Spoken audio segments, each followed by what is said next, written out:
Hello again, Struck. Welcome back. Today some more Wolcen for everyone. I thought it was Friday, so I just tweeted earlier and let my followers know about the Torchlight Frontiers dev stream, but it's not today, it's tomorrow. So if you saw that, just ignore it. Tomorrow, though, at around the same time, like 20 minutes earlier from now, tomorrow will be official dev stream in the official Torchlight Frontiers Twitch, which you might want to check out if you're interested in the game and if you want to have a chance to win maybe some keys that might be given away. In the meantime, today I will be playing some weird build that yesterday, last night, I used that build to push from champion 8 to from veteran 8 to champion 1. I used that build. It is kind of flexible. I mean, here instead of Arctic Spear, I was using different things. I was using Phantom Blades, which I can get to do up to 20,000 damage when I buff myself up. Another thing that I could use is consuming embers, but I do think instead of using something that does material damage, I decided to use something that does a code. That's why I selected Arctic Spear, because I can get Arctic Spear to do Sacred, which counts as a code damage. And I'm stacking a code damage and Shadow. So here I've got a code damage, here I've got a code damage. I was using a belt with the code damage for a while, but then I stopped using it. This one here, this gives me 18% of code damage. It gives me good damage to the attacks as well, but it's not something too fantastic. Ideally what I would have is shadow damage to attacks and a cold damage, and here this is giving me minus elemental, minus material damage, but it's giving me extra shadows damage. And this is also giving me extra occult damage, and this attacks gain 15% damage from the wasp spell cast. And I tried using this with Sagarneris. I tried using this with Sunny Stash. I tried using one Arbiter and one of those, and I think the best combo is two Arbiter rings for this setup. It does seem to be pretty nice. So ideally I would probably have another shoulder like this one instead of using that one, and maybe I'm wondering if I can get boots that don't give me material damage, but some sort of other damage type. Like if I get boots that give me a coat damage would be nice, but those are nice for now. And here you can see I'm using a dagger, and ideally this dagger would give me shadow damage to attacks. It's not bad to use that one, but yeah, I'm stacking shit tons of shadow damage, and I've gotten my turrets to do up to like 8,000 damage sometimes when all things align. Ideally this one would be a better one. Like probably a rogue one with health and force shield is what I would need. And here I would also want a legendary with health and force shield with 9% damage per 100 unspent rage points and all those other things. And this is not bad. It probably would be better to use two of those, even though it's not shadow and a cold damage. But I still want to try and get maybe a second one with a cold damage to see if I can get it to do more. Because if it's 35% to cold damage, even if it doesn't have flat, maybe it might end up being nice, because it might give me ferocity and things like that, an attack speed score, which I really don't need. So yeah, I'm gonna do some adept runs. If anyone wants to join me, feel free to.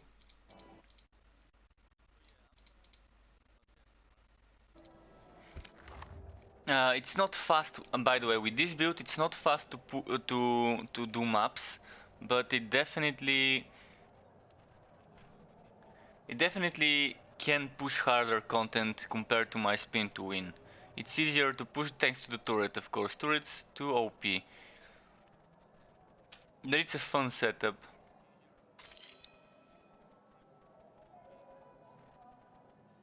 So just a moment. And I'm using two shadow spells, and both of those shadow spells give me a buff for my turret. Give me shadow damage buff for the turret, and since I've got shadow damage stacked from here and from other places, I'm just stacking all that shadow damage and all that cold damage. Ideally, probably rings with rage, maximum willpower and rage rings would be nice, but I don't have many of those. Only some yellow ones, which I kind of got rid of. Let's give them lightning damage. Let's give them this. Let's give them this.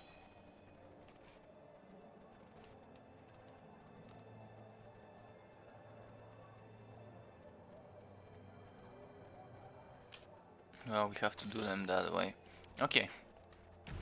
Let's see. And by the way, some bit of news about Wolcen. The servers, the online servers, would shut down on the 29th of January. We would still be able to play the game, but in the offline only mode.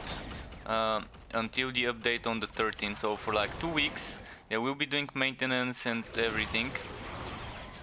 I did not expect the maintenance to be this big, but it's fine. Big maintenance means they're gonna make sure everything's working properly when it's time for the update. Ah, shit. I did run right into this. I pressed the wrong button. I wanted to press number 2 instead of 3. Okay, now it's time to rest.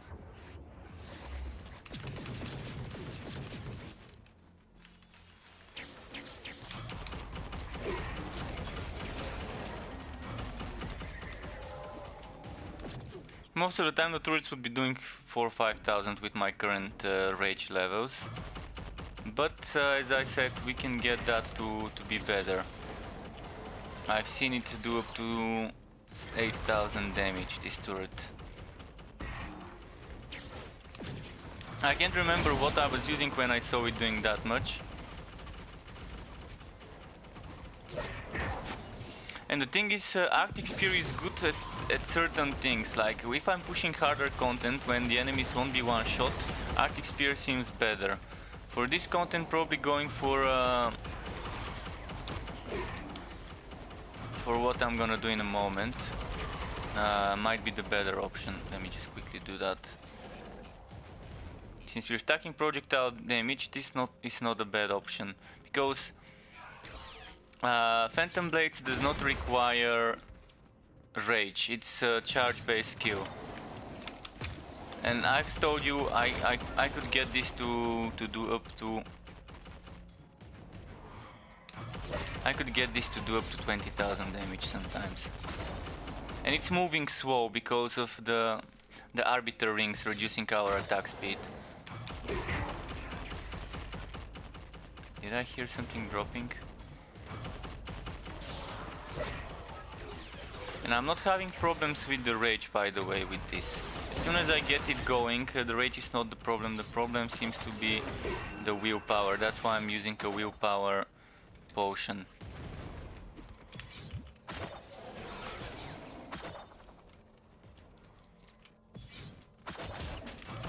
I do wish I could do ailments with my poison. Strangely enough, it doesn't do ailments with the poison and it doesn't proc this extra damage, Immortal Offering for poison. Yesterday it seems to have been able, not yesterday but the day before, it seems to have been able when I was playing multiplayer to proc the Immortal Offering, but now it doesn't.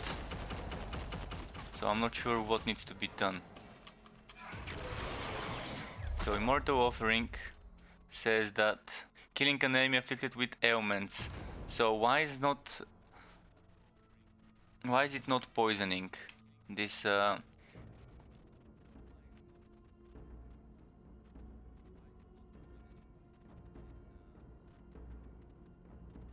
Yeah, it doesn't seem to be poisoning. I'm gonna try it again. Let's see. Try to poison them. Try to poison. Oh, there we go. Finally got that stuck. Now I can probably get it to do more damage.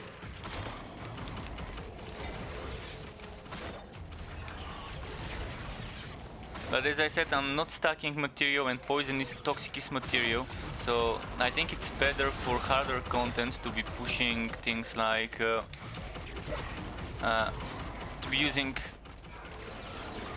Arctic Spear with the Holy, the Sacred damage, because it does count as a coat and it does benefit from all the bonuses from our gear that I've taken.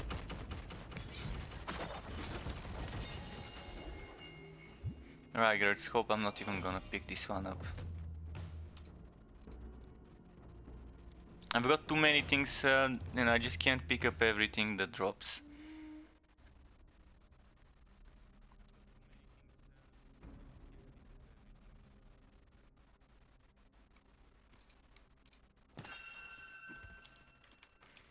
I want elemental damage to attacks.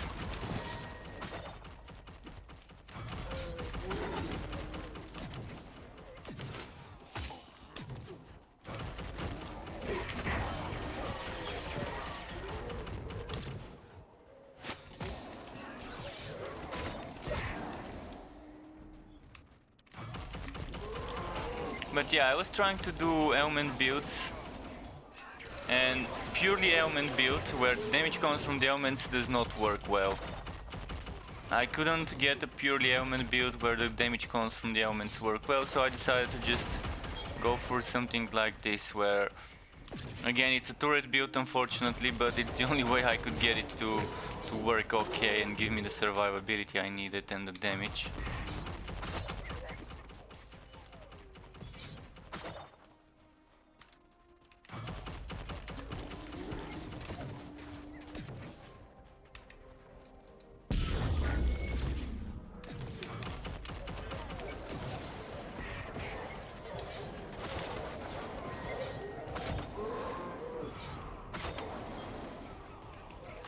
I've noticed something that I think is a bug. If I have Immortal Offering for Shadow, I cannot get the one for Toxic. If I have the one for Toxic, I can easily get the one for Shadow. I mean, I've tried it just using this Phantom Blade and it just doesn't apply the ailment on the enemies when I've got this one on. So I'm not sure if it's a bug or whether I'm just very unlucky with the Toxic ailment. Whereas when I'm using the Spear, it does work well.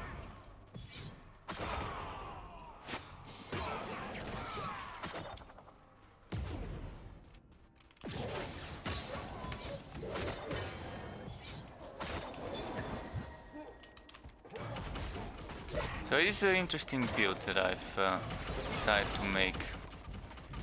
I was just experimenting and ended up making it. Look at that, 18,000. There I said you can get up to 20,000 on the Phantom Blades if you want to, if you stack everything properly.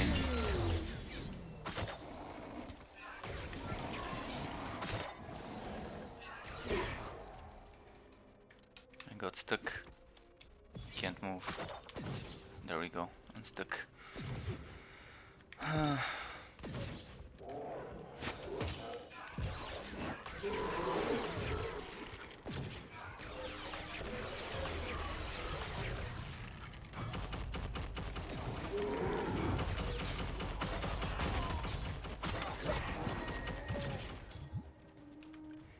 Where is the boss fight? This way.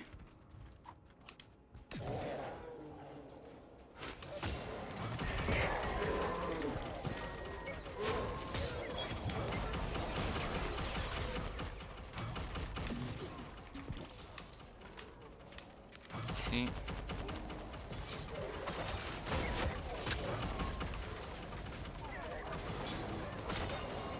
Thirst. I might check it, might end up being a good thirst.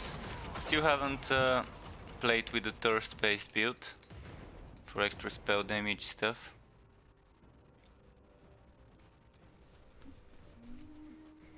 Thirst would be nice if you're going for full force shield build maybe, because it decreases the HP, but if you're going for a full force shield build you probably don't need that. And I did not use the Agony. I ended up not using the Agony, as I said. I found out ailment build where the damage comes from the ailments and not from other things. Just that doesn't seem to work well for me. Otherwise I would have kept playing with the Agony and with the daggers. I also tried playing this build with the dagger, with the poison dagger and the poison rings, and it just works much better the way I set it up now. Of course, for pushing I was using Arctic Spear with Sacred, but for the easier farming this works well.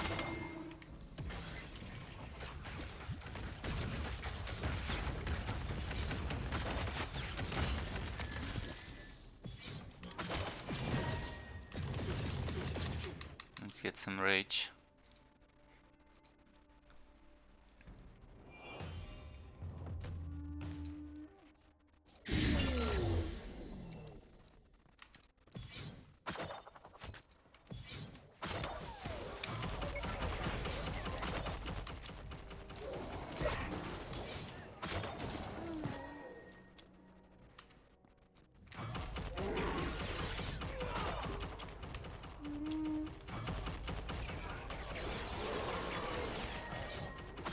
Okay. The problem for me when I play with the Phantom Blade is, as I said, to keep that that offering, immortal offering with the toxic. Oh, and I've missed the chest. Let's go back to it.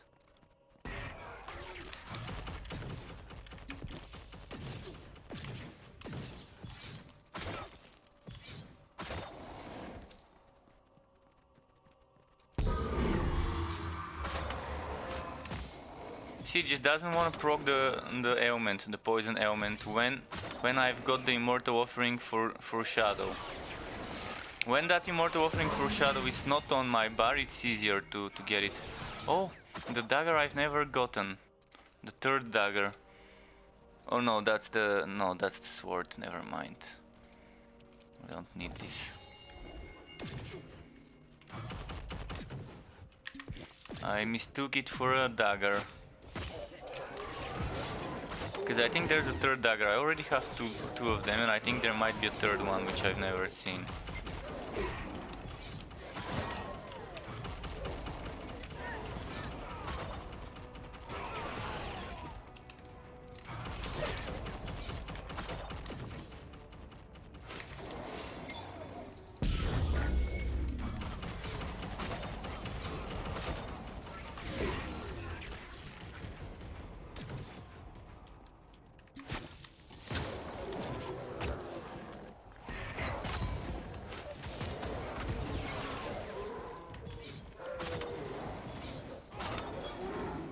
You can see, as I'm saying, it cannot apply ailment with the poison while the shadow is boosting my attack. Pretty weird to be that way. I'm assuming it's some sort of a bug or a glitch. Because it seems that even my Phantom Blade is doing shadow damage when I've got this one on. Probably the shadow damage is becoming much stronger than the toxic, and it's just overlapping and replacing it. That's most likely what's happening. But I do think I should still be able to apply the toxic. And I can't remove this. If I could like control and click this to cancel this buff effect from me. I've seen some games having such mechanics where you can control and click a buff to remove it if you no longer need it. If it's a self-afflicted buff. And then I would be able to remove it, quickly apply poison to the enemies, get those 5 stacks. And if I were to show you the other option, the Arctic Spear option, then it becomes a bit easier because Arctic Spear is a spell, so it's easier for Arctic Spear to proc.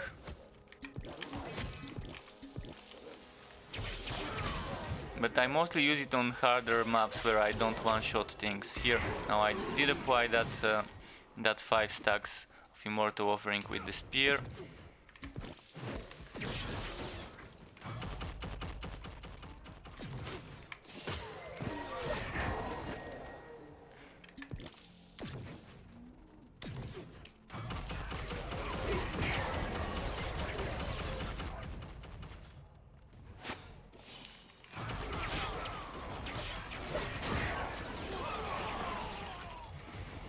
But for the easier difficulties, as I showed you, maybe Arctic Spear is not the best choice, because all that extra damage, I don't really need it. But when it comes to clearing speed, I do prefer using something that doesn't cost rage or willpower. Especially something that doesn't cost willpower. I mean, if it costed rage, it wouldn't be that much if Arctic Spear's cost was rage rather than... Not Arctic Spear, but... yeah, actually Arctic Spear. If Arctic Spear cost rage, it would have been fine for this setup. where the troubles I'm having are willpower related.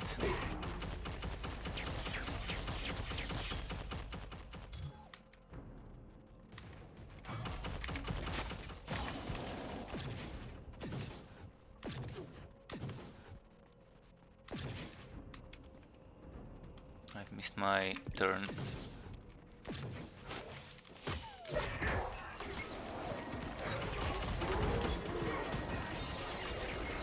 Crown's brooch. Might check it, see if it's better than what I've got.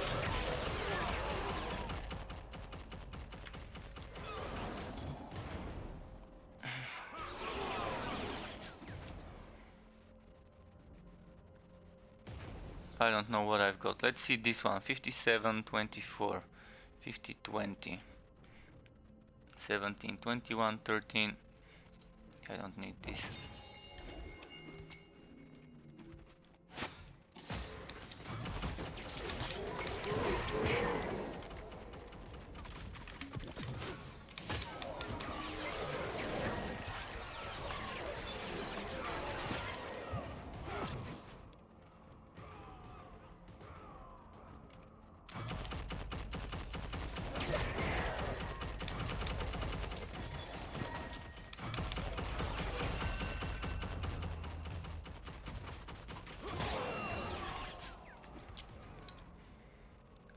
Let's see this protector powder on, nothing too fancy.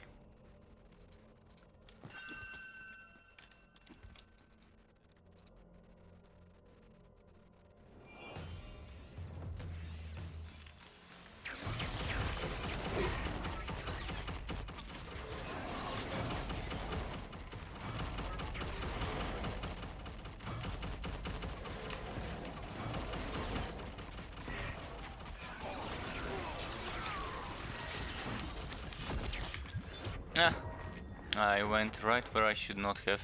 Thankfully I've got a few more reses left. Yeah, not being careful results in this.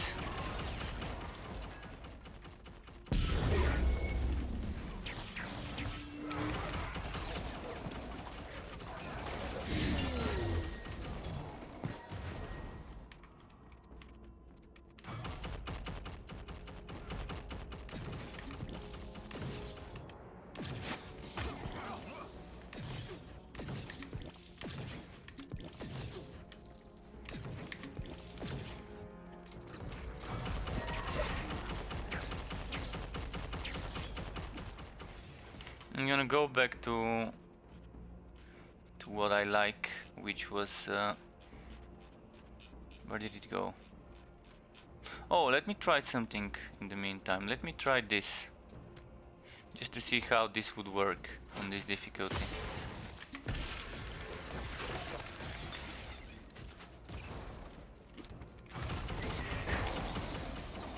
So I'm still getting some occult damage to my attacks to my turret from Annihilation, which is Aether. So I can have Shadow and Aether. I could get some more if I replaced Thunder Strike with Arctic Spear. I could have some more. I can have Sacred Shadow and Aether, but the problem is I'd rather have the Rage cost Thunder Strike for easier difficulties. But yeah, I can do something like this.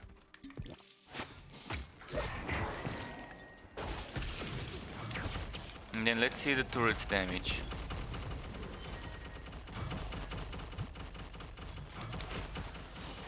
I've seen it do 8000 with a different setup. Let's try again.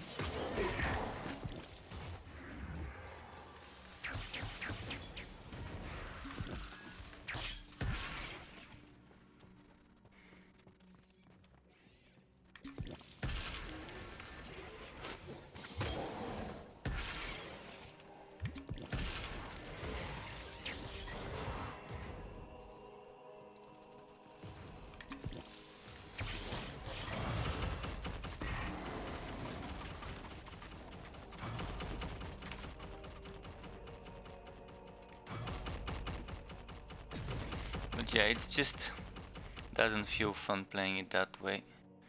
So I'm gonna go back to... Where's my lightning strike? Thunder strike. With 2 shadow spells I get more shadow damage buff. And since I'm stacking shadow damage bonuses from the offhand and from this place, and from this and this and this work well.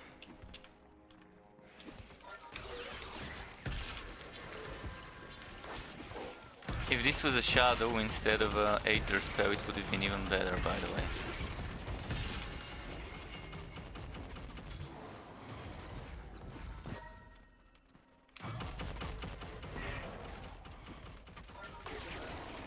So anything that we've got right now will get wiped.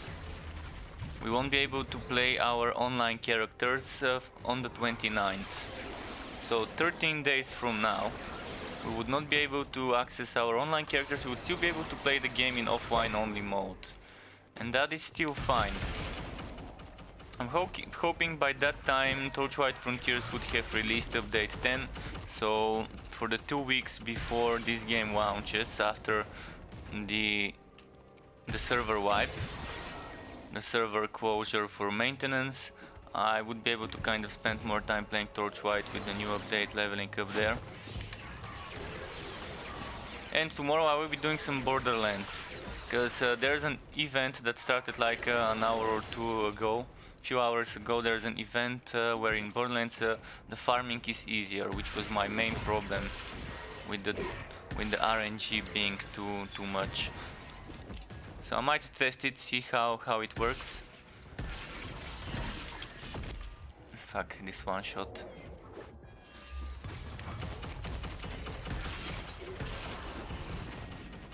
Okay, let's go to my favorite setup with Phantom Blades.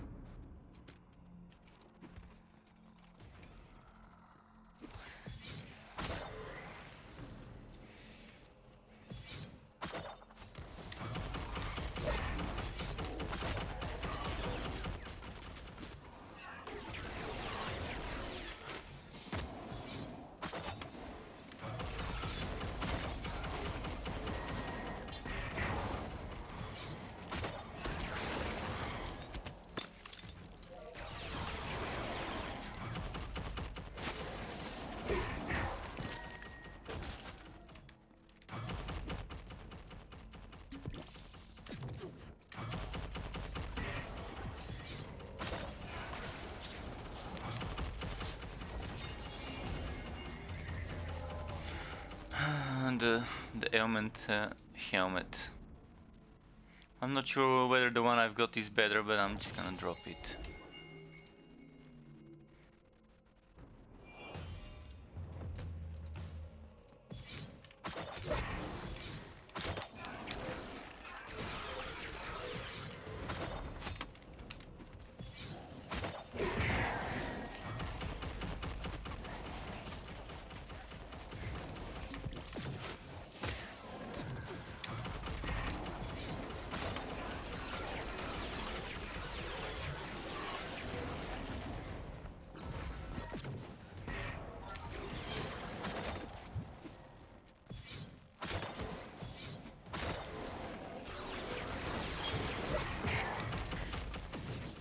Did I hear a drop sound? I think I heard a drop sound. Let's see. No, I guess I didn't.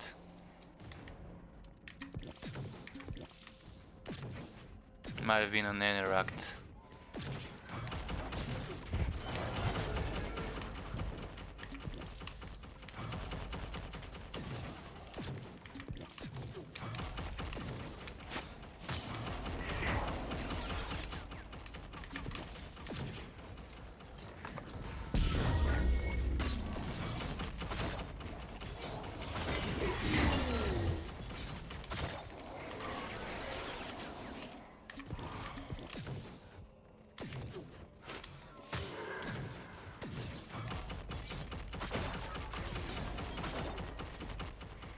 Okay.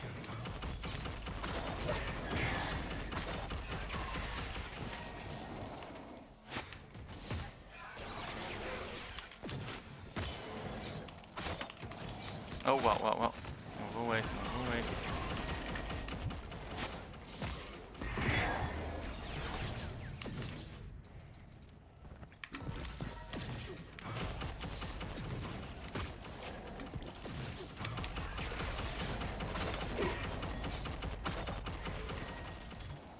The boss is already summoned. Might as well try and push towards it.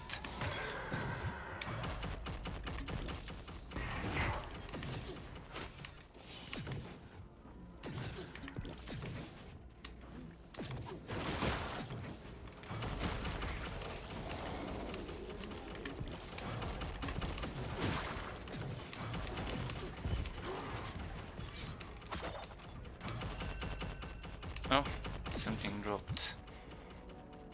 Kinda feel the need to check it. Okay, no code damage.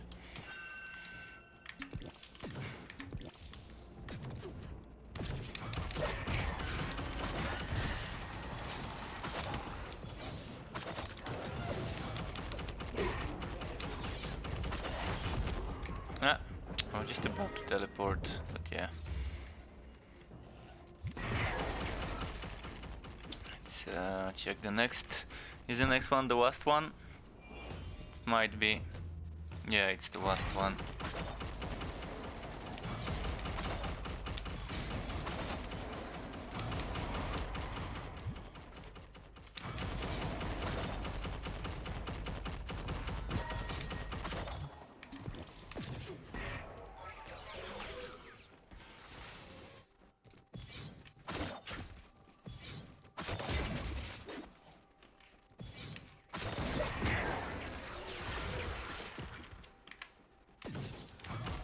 Oh, since there's zombies, I might do it a bit slower on this map, because... Oh, Regicide.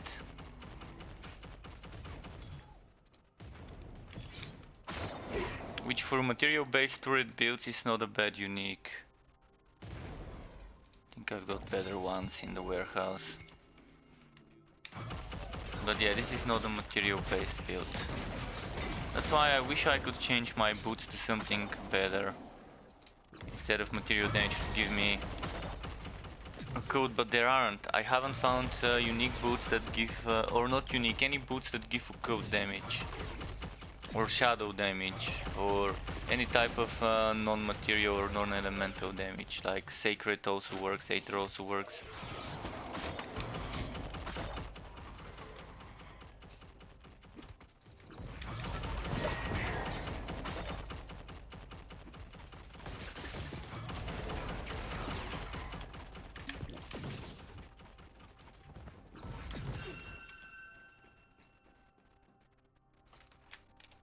See, material damage 32.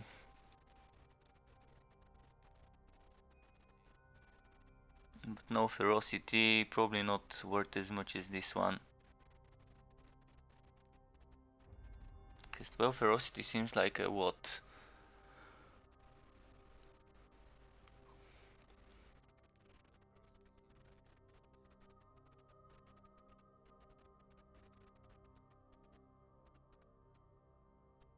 I'm probably gonna remove this one. Keep those two to stack them when I want material. I don't think I'll be doing an elemental damage build like fire, frost, etc. I mean, frost build with tank and winter's grasp would be nice, but I don't think I'm gonna be able to get the item for such a build, which would be a one-handed item that allows me to do winter's grasp.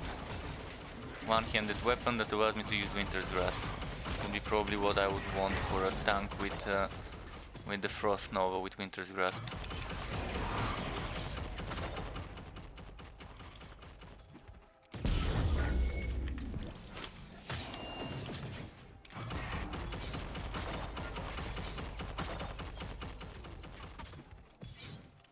So the good thing about this setup is it's very flexible in regards what spells you can use.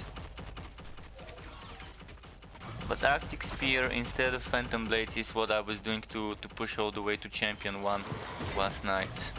Or more like this morning, it was 4 or 5 in the morning when I was pushing this. I did it just out of curiosity to see how it would work, if I would be able to push it. Because I was not planning on pushing much. I was planning on just doing 1 or 2 maps, but then I saw it doing well and I was like, okay, let's try and do a full 6 map run.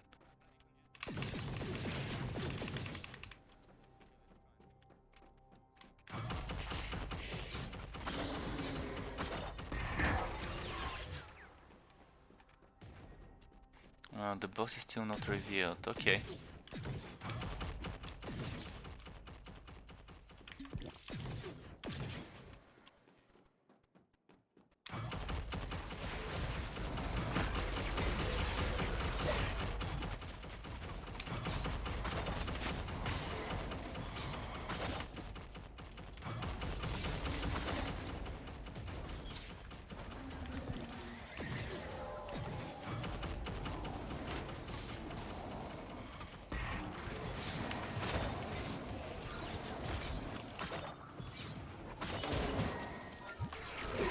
You can see the Phantom Blade is very slow, and this is because of my rings.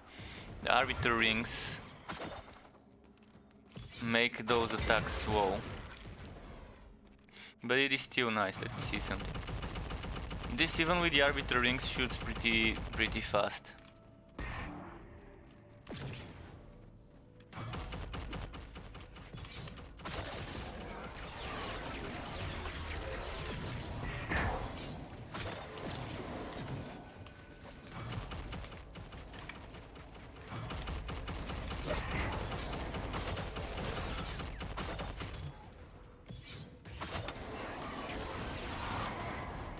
Oh wow, so many explosions.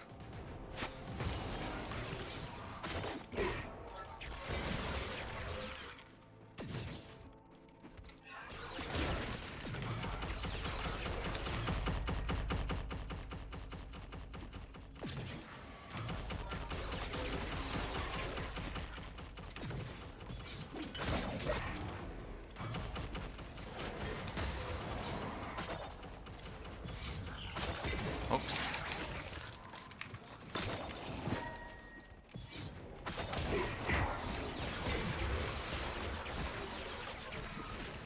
And having this whitening spell on rage cost is pretty much amazing. It's not my main source of damage, but for some of the trash mobs it's nice.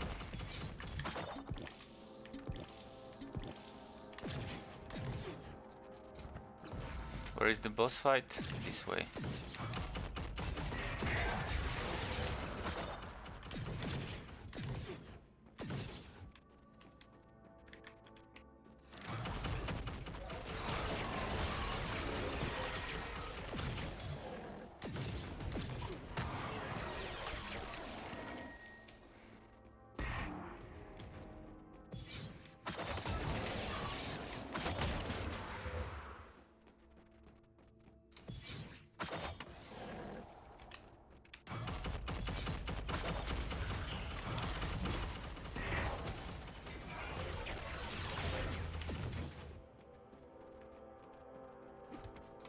Okay.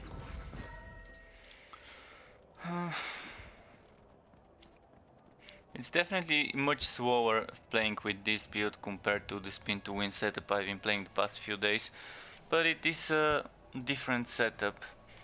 And it's not your typical melee turret. It's not the mecha turret that I've been using, that Dreams made. And it's just my own take of making a build with those two items. This one I got myself, and this one Deadpool's army gave me that one. So I'm gonna try it later on when I have rings that give me this attacks gain, etc. % damage from the wasp spell cast. Currently I do get shadow from this and from this when I hit some enemies, and they stack, which is nice because I can stack some shadow damage. But it's only 15%, so I get 30% shadow damage on my attacks. Together with this shadow damage on attacks and this extra shadow damage and this occult damage and this occult damage, it's not bad. But farming those rings would require some adept runs, which I could try doing now. See, I've got one of those rings, but I'm wondering if it's gonna be worth it.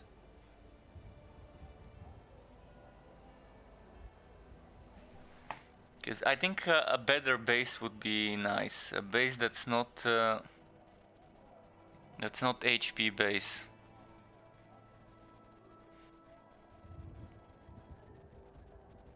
Let's see if I've got another ring like those. I think I had this one. And again an HP base. And something like that, max willpower and rage is also nice. I don't think I can get the attacks gain extra damage and max willpower and rage, but if I could, then it would be OP. So I'm gonna do something. Now I'm gonna test playing without the arbiter rings. One adept run without them. I'm gonna grab a quick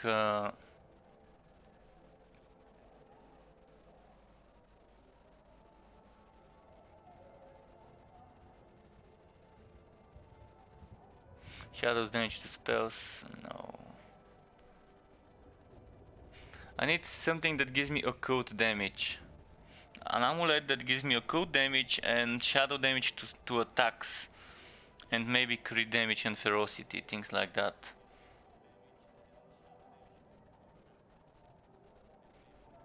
I do have a belt like that, similar. This belt is not bad. 18% occult damage, but for farming I'm using the other one. Now in the meantime, let's put this one here. I'll do some stuff. Just quickly wanna check a comparison. 33.24, 33.15, 32.17. 40% dodge chance. So this one with 31 dodge chance probably.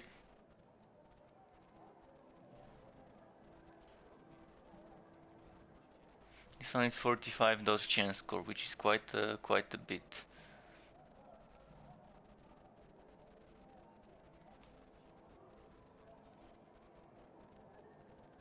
I'm gonna get rid of this one.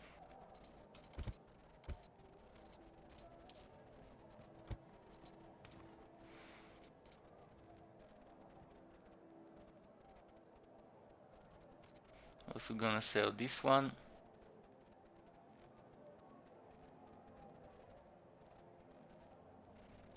Code damage 15% and I'm using a code damage 26%.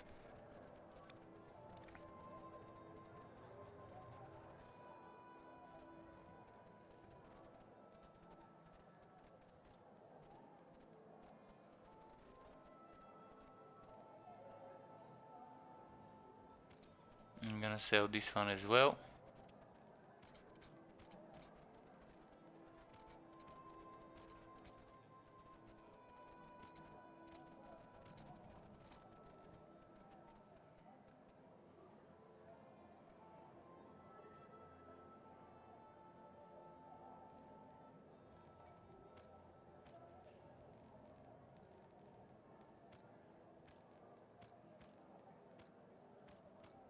Let's do something like this.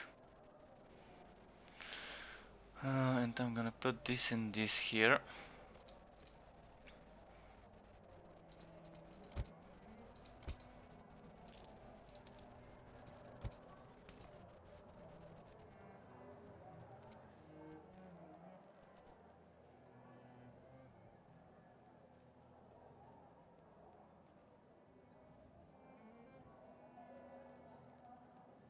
And this is for sale.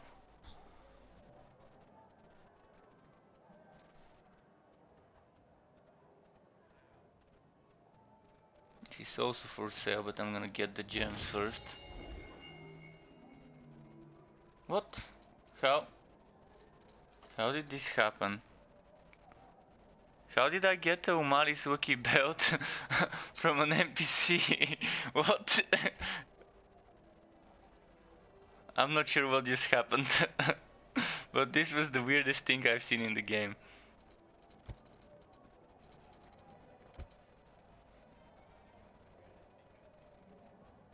No, I don't need this 40% Wookiee belt, but yeah, let's sell those boats.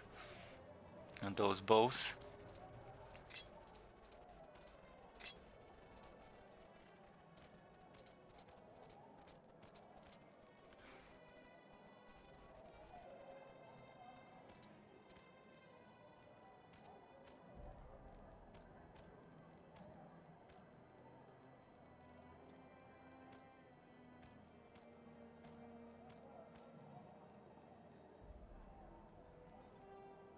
Oh, I took this one. I think that's what happened. I took the belt from here and sold it. Well, that's fine.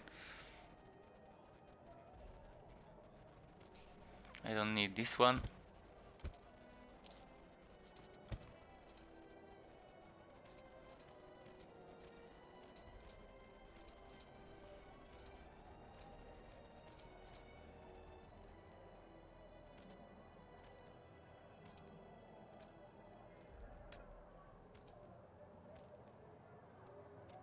Captain Chaos, I'm fine, dude. I'm fine. Not sure whether you're watching, but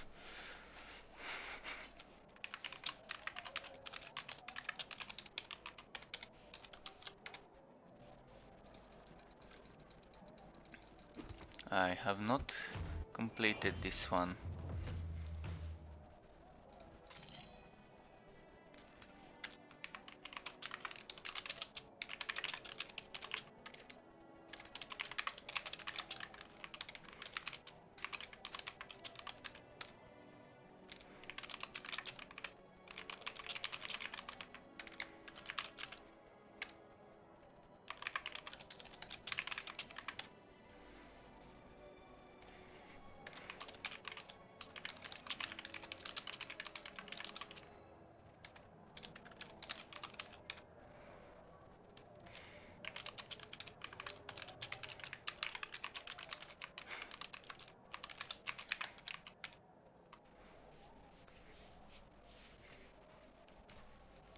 So let's get some ferocity for the ring. And I'm wondering if I should be using this one. I'm gonna change the necklace with something. If only I had something with the code damage. This is not bad because it's gonna give me a little bit of extra survivability with that HP. Still gives me crit damage. Shadow damage to spells, physical damage to attacks. But it's gonna lose a lot of ferocity, 13 ferocity lost. But I think it might be better. What about this one? Definitely not better. So this one might do the trick. This one might do the trick.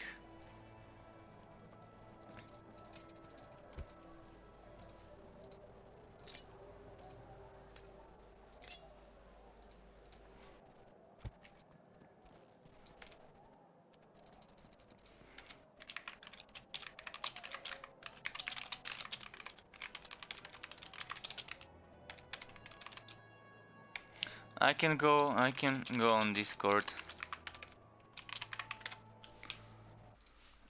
So let's go.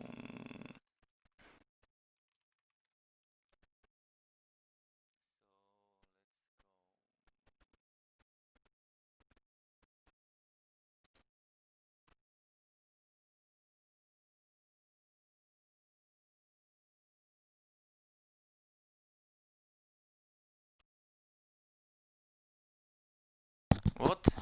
Discord is not detecting. Okay, there we go. Discord's detecting input. Yo, I'm good. Stay here. I'm gonna quickly move us to the private chat. Just a second.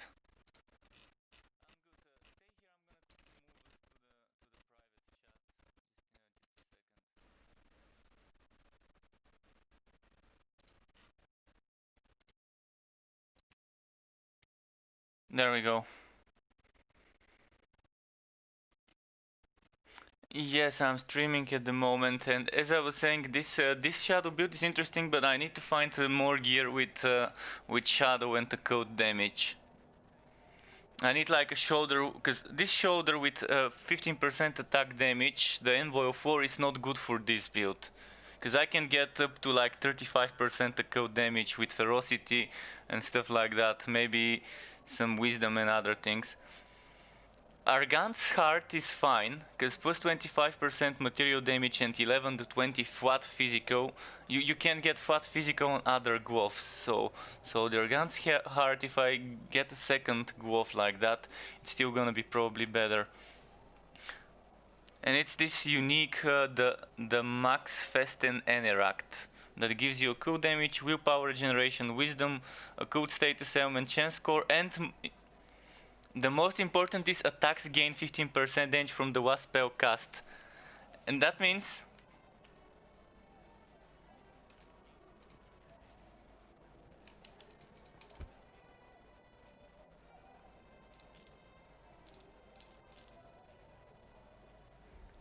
on the transfer time, yes. Exactly, I was loving this. I was loving this. And the good thing is, with this, you can use Shadow Winter's Grasp, you can use Shadow Thunder Strike, and that by itself, just with this item, gives you 30% damage, shadow damage on the turret, for example.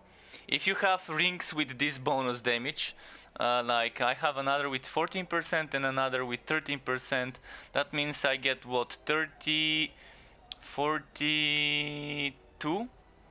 42 per spell, so 80, 84 extra damage. But my rings are shit because one of them is yellow, the other one is not the best one. So I'm gonna have to farm some unique and some legendary items.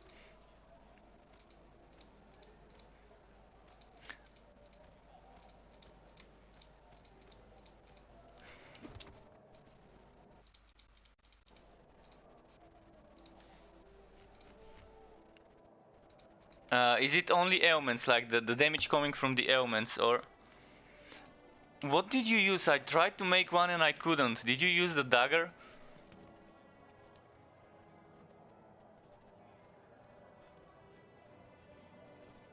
Oh, the axe. Okay.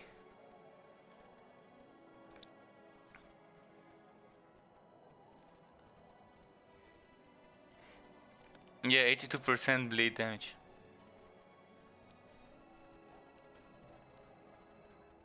With rend damage, probably.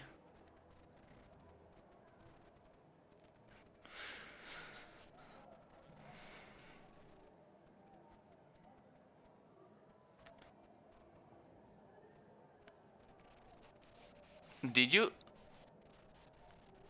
did you did you try this one, the bleeding dagger?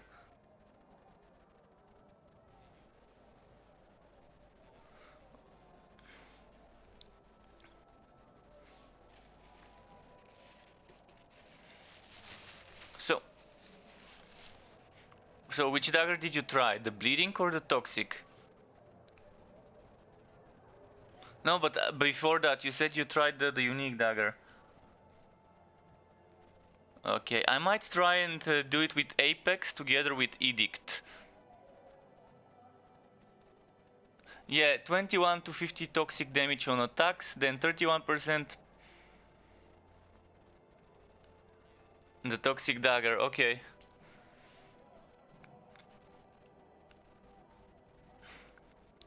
Did you use the unique poison chance on toxic damage rings, or which rings did you use?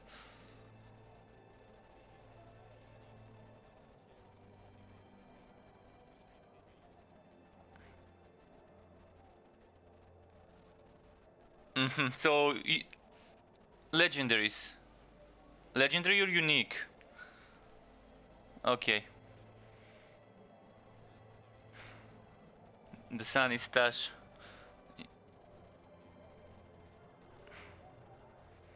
It gives a lot of good stuff.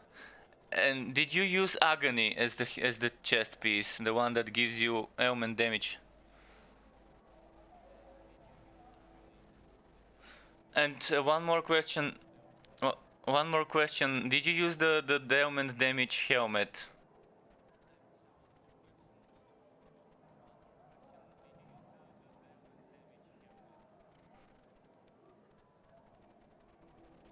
The rage.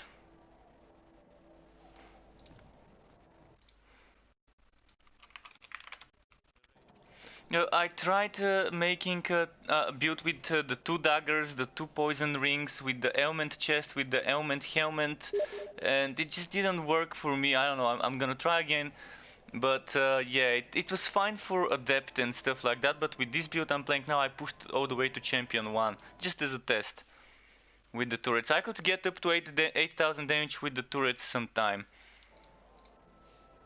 Fake PL. Fake PL. Do I have you on my friends? Fake PL is asking me to invite him.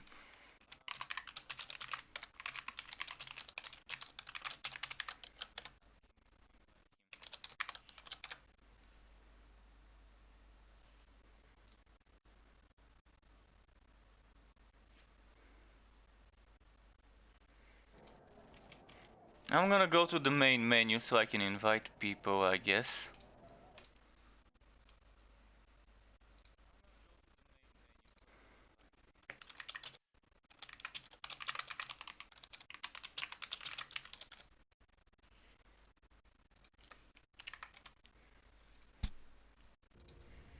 Which one? The one with the sockets or? I have it, but it felt lackluster compared to my impossibly difficult to get what's it called? I have a good two-handed hammer with 2 flat damage rolls. With 3 flat damage rolls. 3 flat damage rolls, some crit chance or crit damage or something. I'm gonna check it, it's in my inventory. And I checked the damage was a bit better.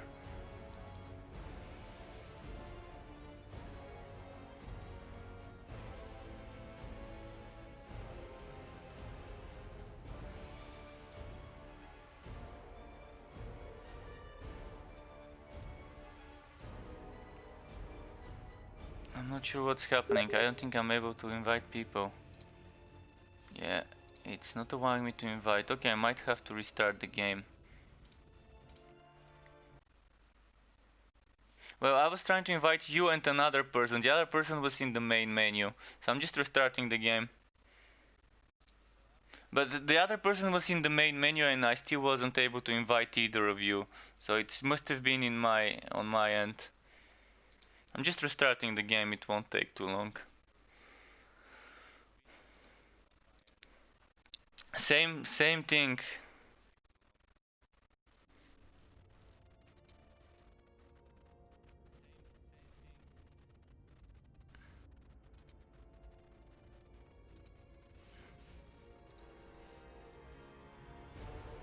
Mhm.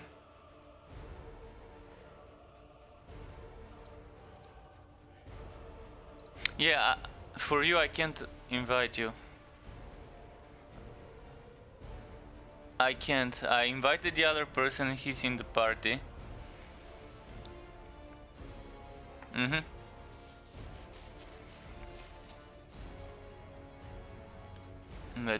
Yeah, I'm just gonna wait. Player is in another game.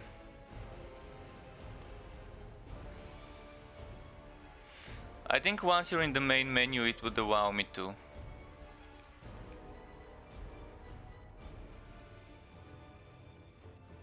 Returning to main menu, let's see.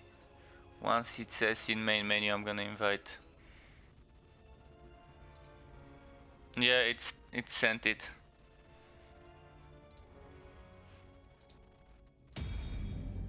I guess it works if you're doing the other thing, like you're in game and inviting people in the main menu, maybe it works.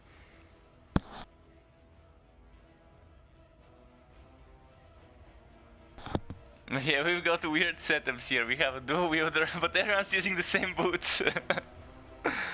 Those boots are too good. It's the only boot that can give you damage. There's no damage on the boots. Even from the Sari cell modifiers, I've never seen damage on the boots. Even if it was something like this, spells gives you the attack damage, etc. It doesn't exist for boots, only for like rings and the offhand.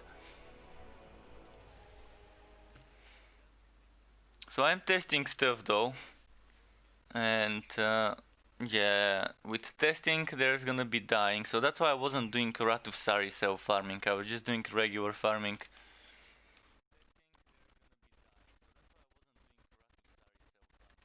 It's the best for farming. It's so fast with it.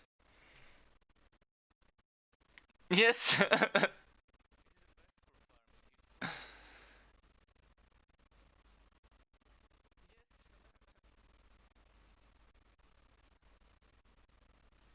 Warpath is the best. Like, it gives you movement. It gives you so much damage. It one-shots bosses. Yeah. Exactly. But it's glitched. It's glitched and sometimes stops mid travel, and I still have full rage or like half rage, and just stops. It hits like an invisible wall, especially when it stares. Exactly. No, no, we're just voting. Don't worry, we're gonna load up. I don't have the game installed on an SSD, and the first loading is very slow. The first is very slow. Even with SSD, it's slow, but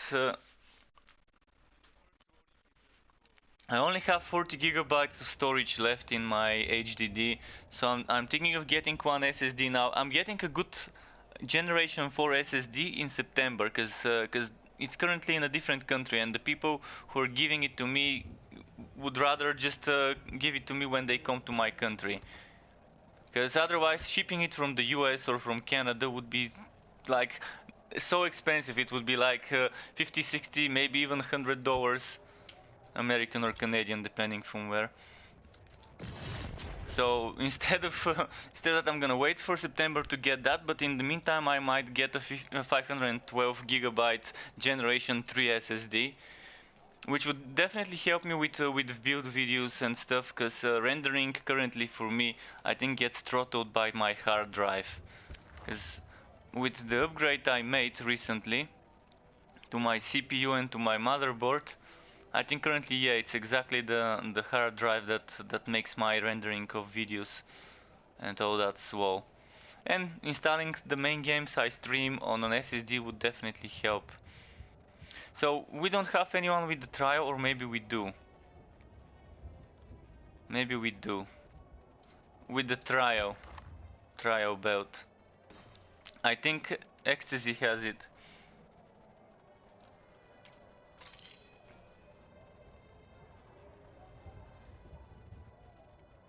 We were chased by deadly explosions. No, let's do material resistance maybe. Maybe Stacy's chance or frost damage. Well, Stacy's chance. Duration of crowd control effects. Are you using the damage based on stunned targets or not?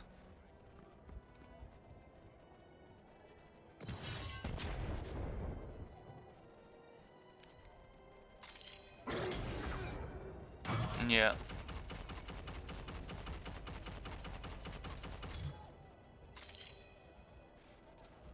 Yeah, with spin to win you can just hold your spin button and just complete the whole map with that if you want to.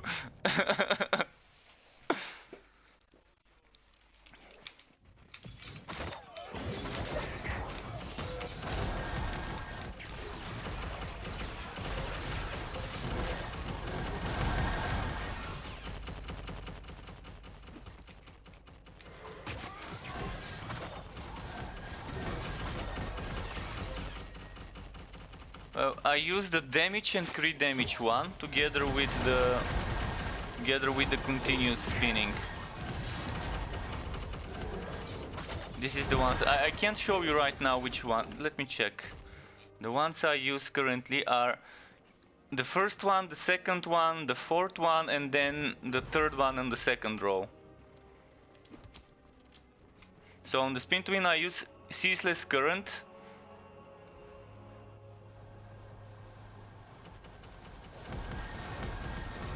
Yeah, I guess that's fine.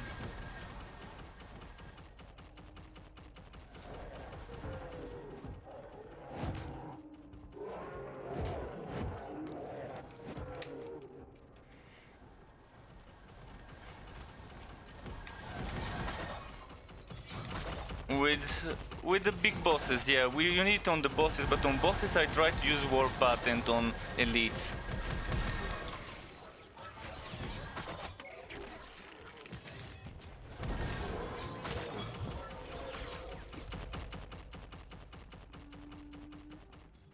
Well, I don't have this problem, I'm not sure why. I think with enough damage I just do Warpath and kill those second waves of mobs with Warpath.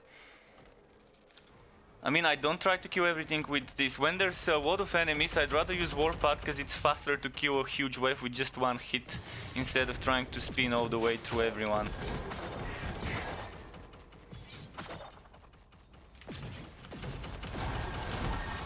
Yeah, that's the one I use. This is how I use it when I'm doing a bit harder content. I use the spinning duration while spinning, and then I have axes spinning around me. I don't know if you've seen my stream when I was doing this, but in my stream I've done it many times, and I would do that. It's spinning for long, and I would add 2 or 3 axes spinning around me, and in the same time start spinning. And this is good if you're doing like something difficult, like a boss. If you want to do it without Warpath. Exactly, but it eats up the rage. That's the biggest problem of this one. It eats up the rage by a lot. Like if you add 2-3 spinning axes, that's like probably 60% of your rage, or 50. And then that's a lot of damage lost from the rage being that low. And if you use it it just doesn't stay for that long. I mean, even with 3 it would stay for the same time, but at least it's 3 axes. And it's triple the damage, but still, I mean, it doesn't seem worth it with Bleeding Edge. If I were to use Bleeding Edge, I think just removing the spin to win and using Bleeding Edge would be better for a setup with Bleeding Edge. But then I make the axes spinning faster, because I want them to be hitting the enemies over and over again. Bleeding Edge used to be one of the best kills before Content Update 2. Before Content Update 2, when they added Warpath and the spin to win, Bleeding Edge was amazing on many builds. Well, because that was the meta before. The meta before was Praetorian Retaliator with Bleeding Edge. Like, even if you're playing a bruiser, you would have been wanting to use Retaliator, because Retaliator was so strong before. I think everyone was using Retaliator before.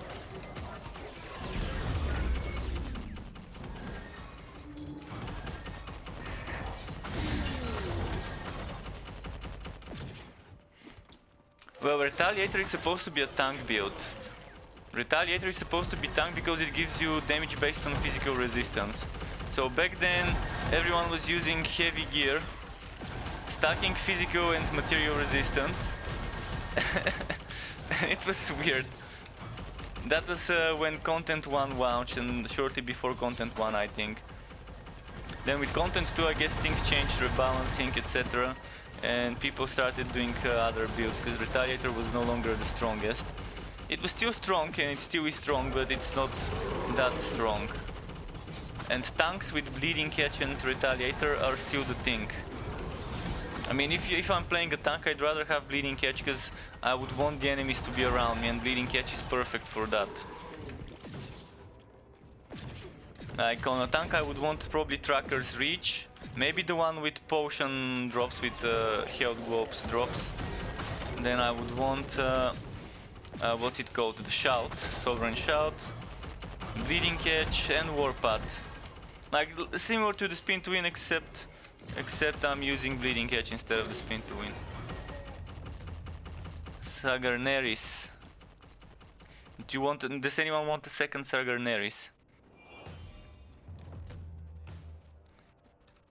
The poison, because I've got 3 of them. Oh, this one is... Oh, I can replace one of mine. One of them will definitely get replaced.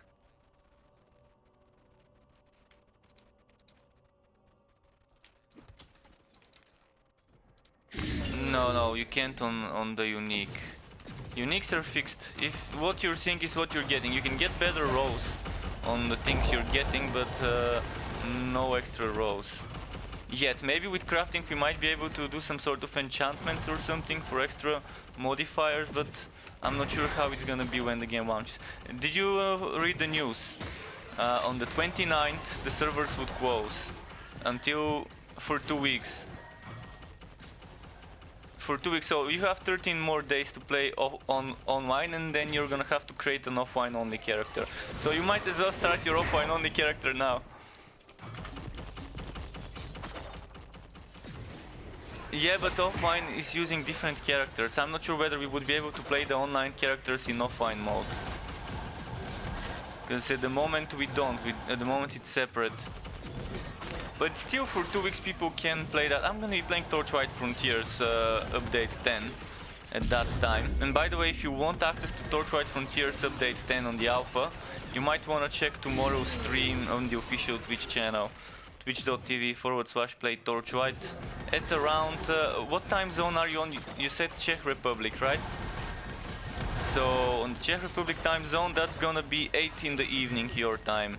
8 in the evening tomorrow on twitch.tv/play Torchlight.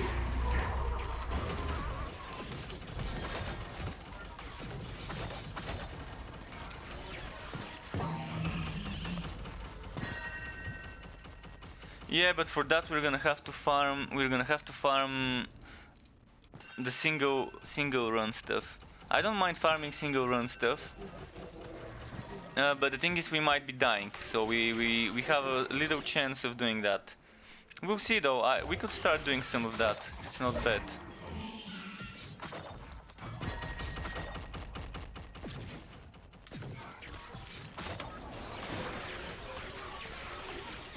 That's probably the max, I think.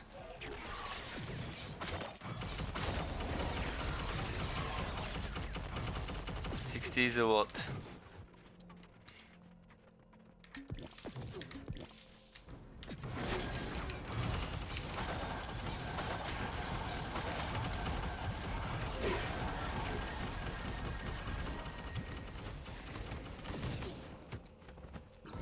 Yeah, the skills are cast slow, so things like Phantom Blades are very slow with that, but the damage is worth it.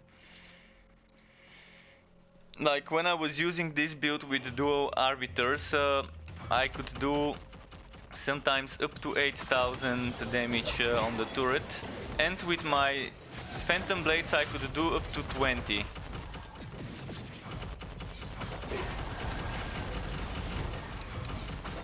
It's not a bad option at all. At the moment I don't think I can do that much. I'm gonna check it. But I'm stacking buffs from other people, so everything now is kind of messing with the numbers. Someone else is giving me ailment-based stuff. I'm actually gonna try an ailment-based spin-to-win build as well. Well, not just ailment, not based on damage from ailments, just that extra buff, the damage buff from ailments with the offering.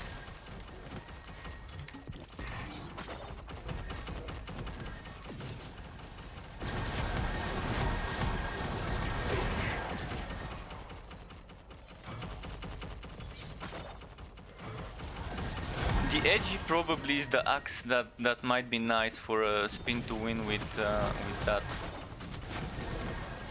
You don't have edgy?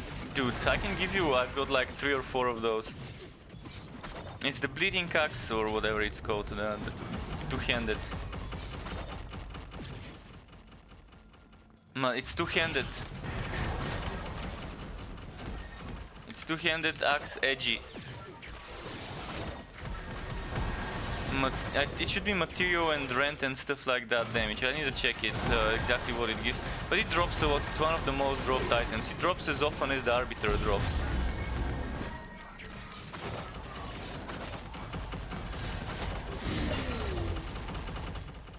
It's just bad luck. I mean, one of the people, I think the non-reps, one of my viewers that I was helping him level up at the story, at the start of the story, he got it at level 3 or 4, the Arbiter.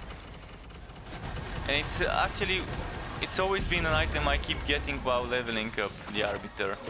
It's one of the items I keep getting always.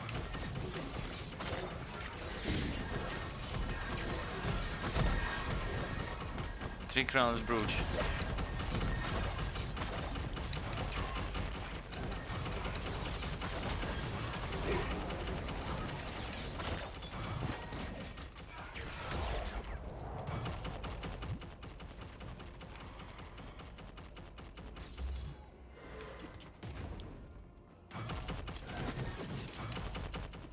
Oh, I fell through the map. Splendid. I wonder if I can climb up there.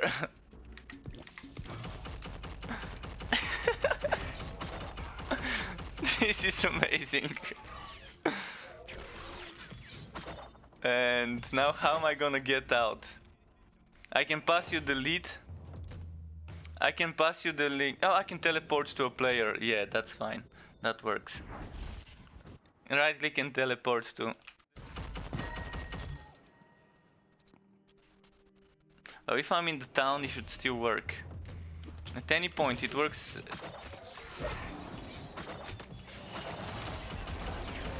There should be 3 of them, and I think I've got them all, unless there's a 4th one.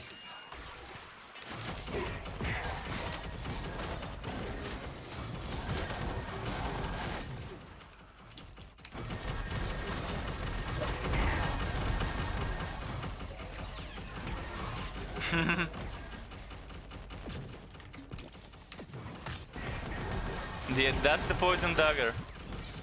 That's the dagger you said you wanted. You can try that build you wanted to try.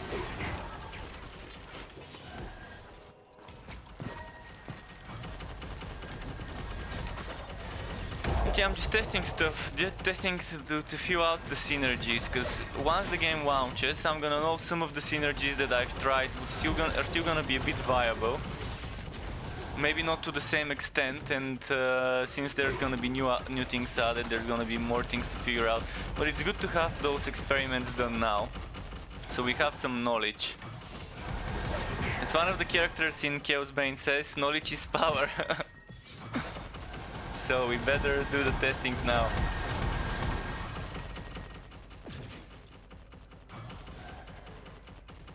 Exactly. And it's easy now because we have max level characters at 20, so we can farm level 20 and something wood. We can test it. We don't have to spend too much time at the moment to test the things that we've got here.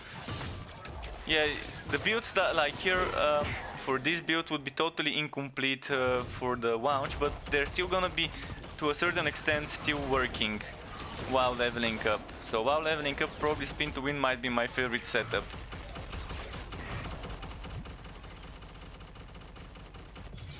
Same with me, I'm gonna try to rush whatever build I can get.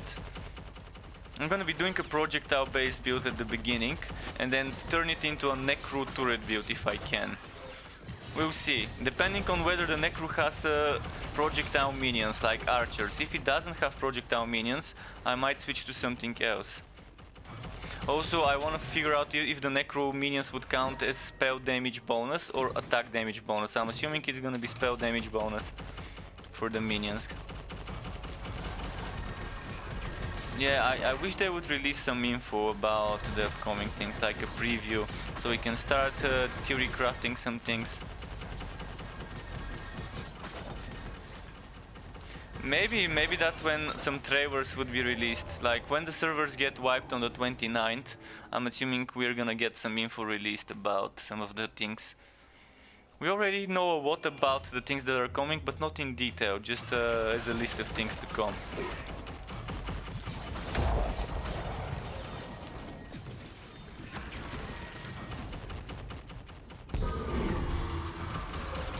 Yeah, that's amazing. I love skills like that.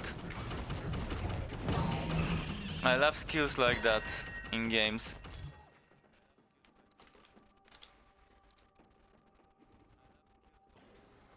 Mm-hmm.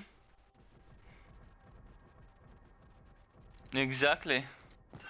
You can stack it with 30% cooldown reduction from skills and then another 50-60 from gear.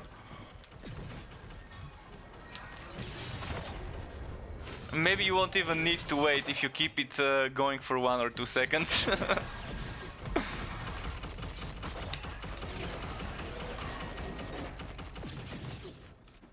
Yeah, oh, red chest. Yeah, I'm seeing much more red chest when playing in a team compared to when not. The red. The red is the best. I think it's white, blue, purple. White, blue, purple, red.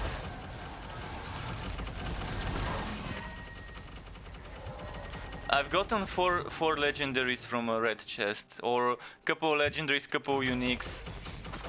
So definitely. Yeah, with those rings that give me extra damage to attacks, I'm seeing slight decrease in the damage. Let's see, I think around 20% less damage, but that's because the rings are shitty. If I had better mods on those rings, it would have been nice.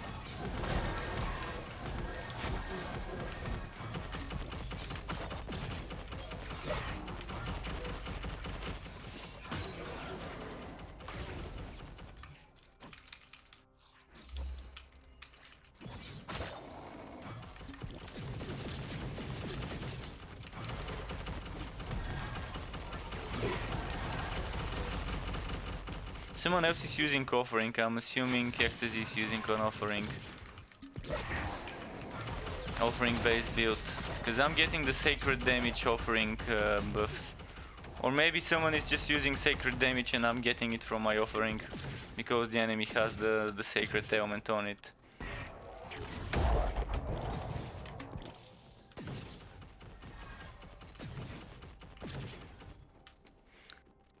Pure physical. Well, your attacks still benefit from ailment, not from ailment, but from what's it called? Like if you have toxic damage or rend damage, you can still apply poison or bleed. Just low chance. The same if you have frost or fire.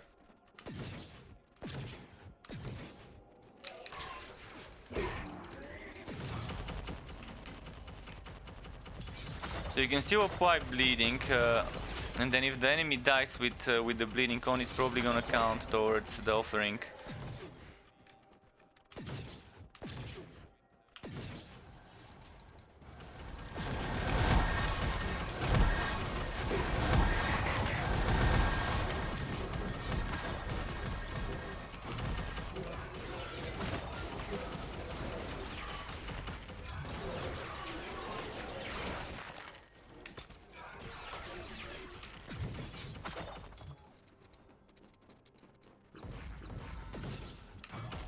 Let's see here.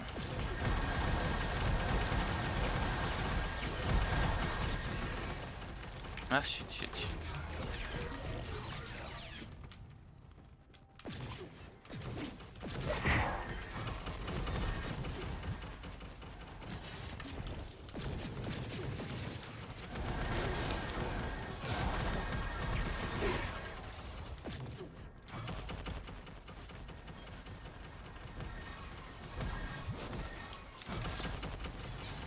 Yeah, he's annoying.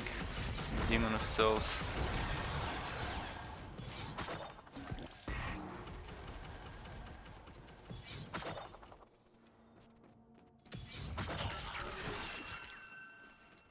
Spiked Hammer. But yeah, my two-hander has Toxic Sacred Shadow, crit hit damage and wife leech, so it's missing one mod there. It's only got 5 instead of 6 mods, so if only I had a good one. I'd rather have Avenger Auto Turret. I'd rather have Avenger Auto Turret as the as the extra one. And I just got one with Physical Toxic Shadow, crit damage, attacks, crit chance and wife leech, but with one socket.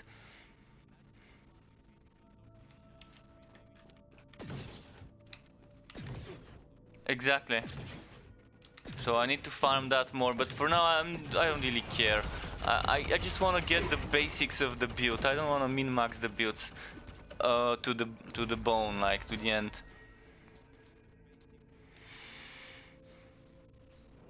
for now, my priority is getting all the unique items I can and just testing builds around those unique items just to see what synergies, items and skills and passives can provide me.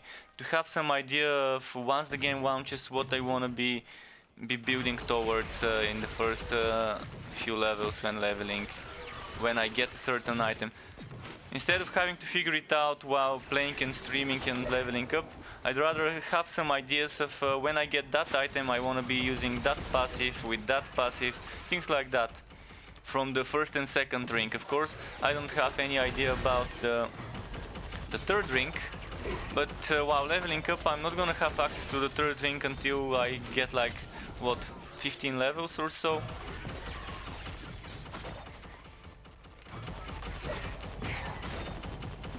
Everything's gonna be very strong. Everything's gonna be very strong once they add the third ring.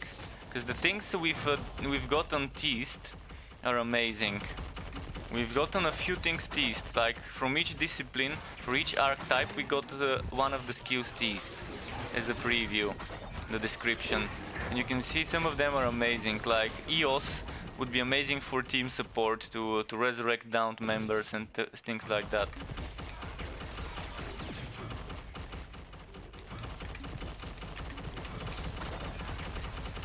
Well, the EOS.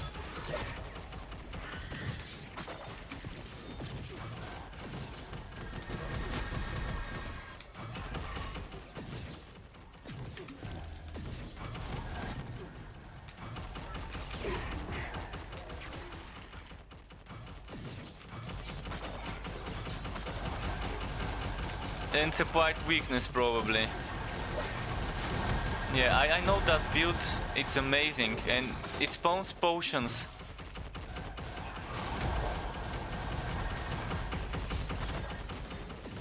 You can tank it if you go all in on the defense, you can.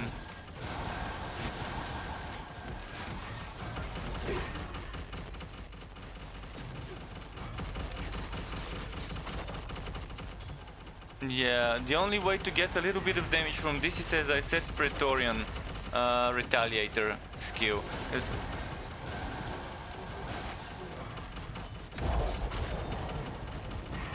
Still with all resistance gear. It makes sense.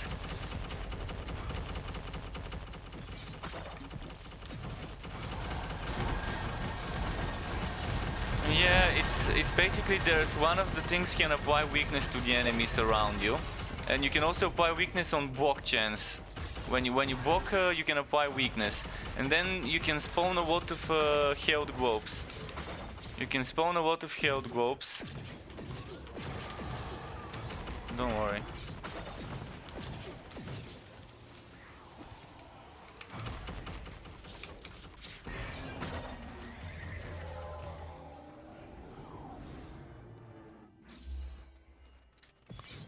Yeah.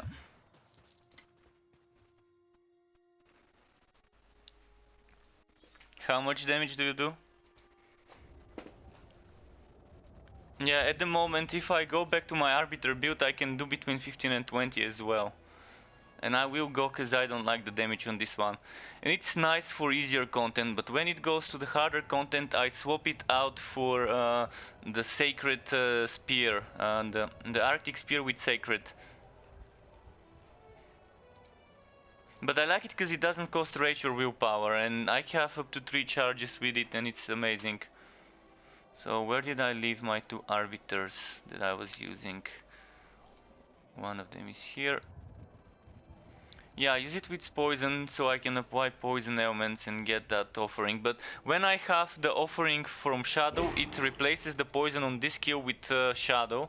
It overrides it and it's almost impossible to apply the poison.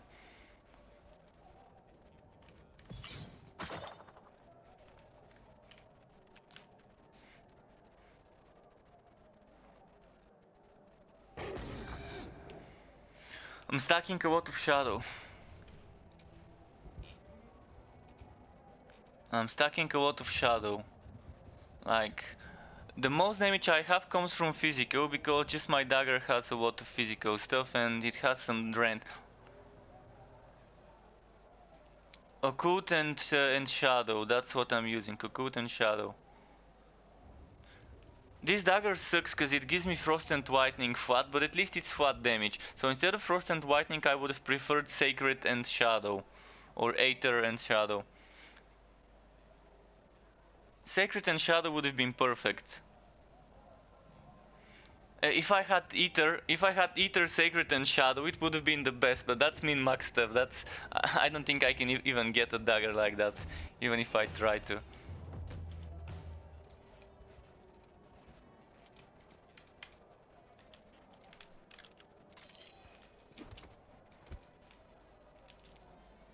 Arms with 32? What else do they have? Because mine are 26 and they're all resistance. 19, exactly. That's nice, the same as mine. Perfect. What else? Yeah, just show me, just show me. Because I want those. I want some extra coat. Shoulders with the coat would be nice as well, because I don't want to use Envoy of War for this setup. Oh, those are yellow, but it's still gonna be better. And then check a coat if you have anything. A coat or shadow, but it won't give you shadow, it's gonna be a coat.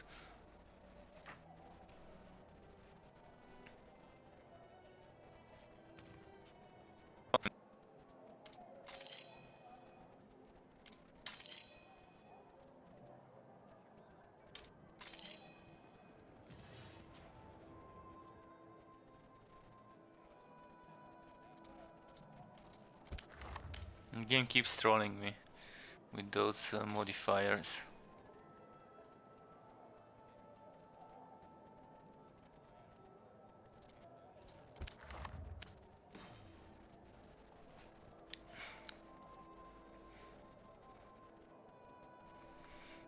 This shield is amazing for a tank build to give you access to sacred spells.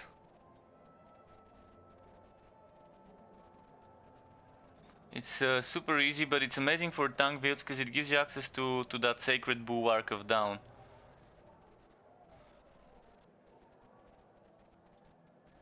And bulwark of down on a tank, it's amazing. It gives you resistances, and from there you get extra damage. It also gives you healing.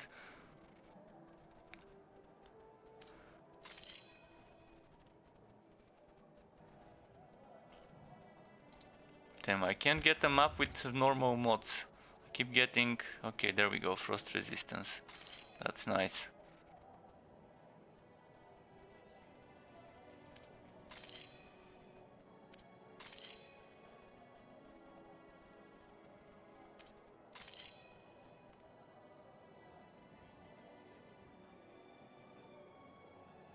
I'm gonna have to give them explosions. There we go. Let me know when ready.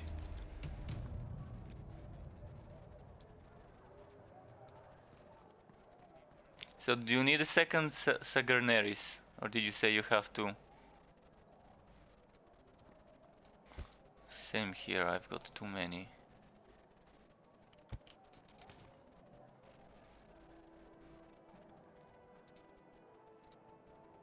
Well, what damage are your arbiters? Maybe I might need one of them.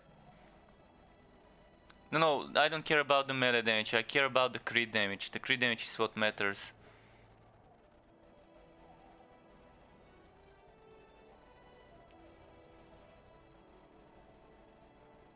If it's over 35, if it's over 35 crit damage, okay, I don't need it then.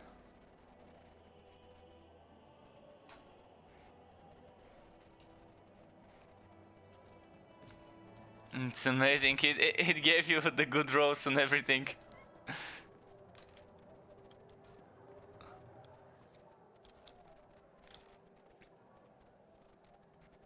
Yeah, it's pretty good indeed.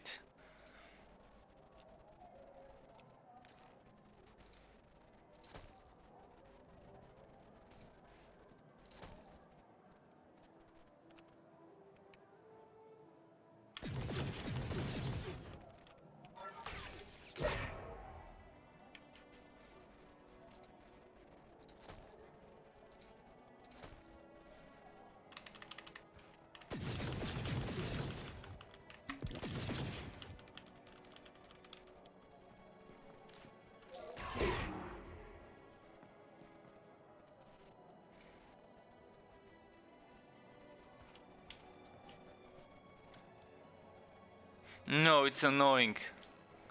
It gets hidden by itself, but yeah, when I open the chest and the chat is there, it's... I mean, you can click it down there and try and hide it. But sometimes I can't even after I click it. But over here at the corner, there's something you can click.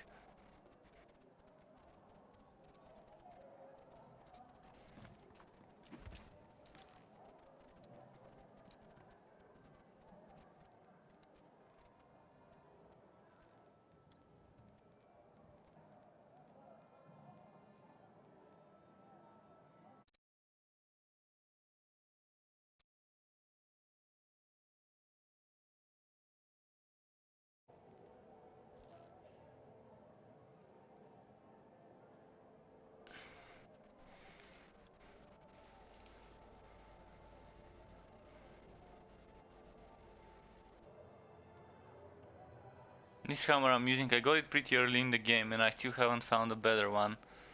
Even though it only has 5 stats. It might have 5 stats, but it's still pretty good for a 5 stat one.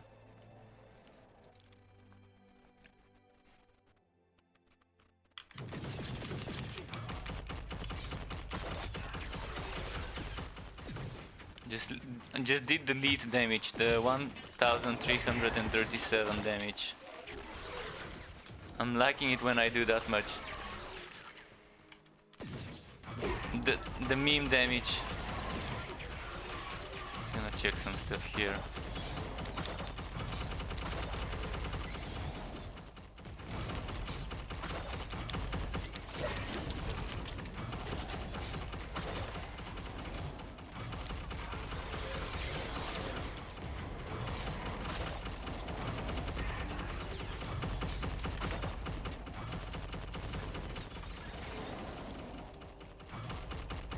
Yeah, I'm here. Just checking some stuff. Wow, I'm just so I can check my damage easily without getting extra buffs from the other players. Shadow Blade, careful. Careful, because there's a Shadow Blade. If it catches you... I'm not nearby. Okay, there we go, now we're...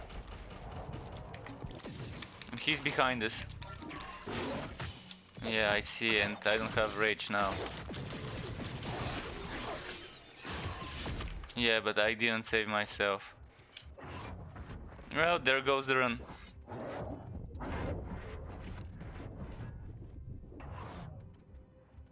You definitely need space if you're doing the spin to win.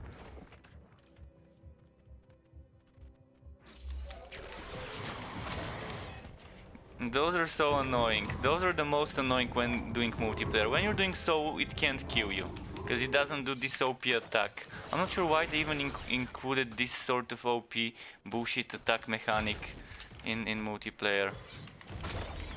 How's it going? Hey Deadpool, nice to see you. It's going well. How have you been? I'm just testing some weird stuff today. Testing a shadow damage build with the item you gave me and with the legs.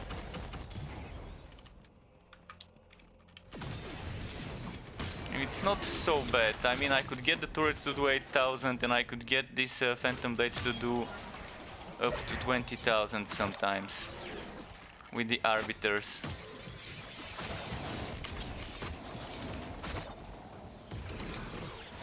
There's an enemy behind us, by the way, which we need to kill.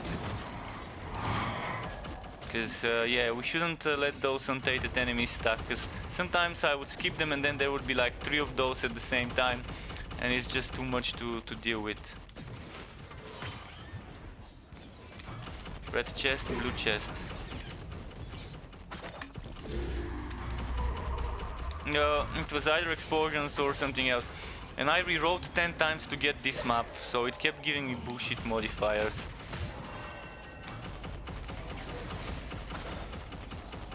Protector powder on, that's nice.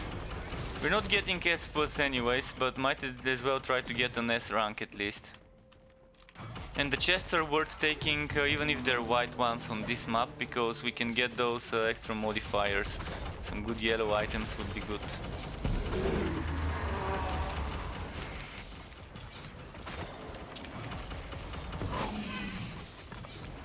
Let's see. What dropped here? Sleeves, folds and breeches.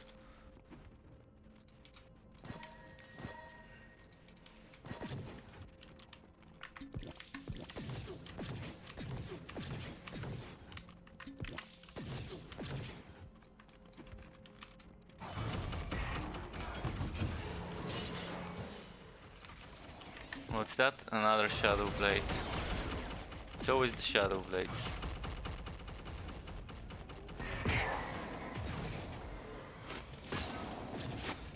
Oh, now in Mind Sealer together with the shadow blade, so we're gonna have two of them at the same time.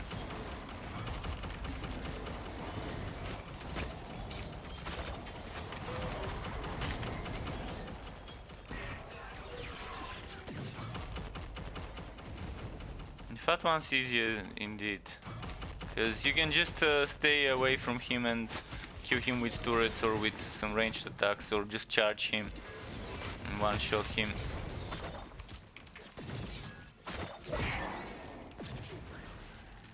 You should be able to. I mean, if you execute it well and if it does a good amount of damage, then you should be able to. Warpath is probably the skill that can do the most damage.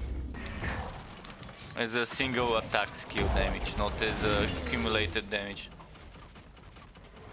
Yeah, 130k, I don't see anyone's made more. Even with Gunslinger's brand, they've made up to like 80-90,000 max.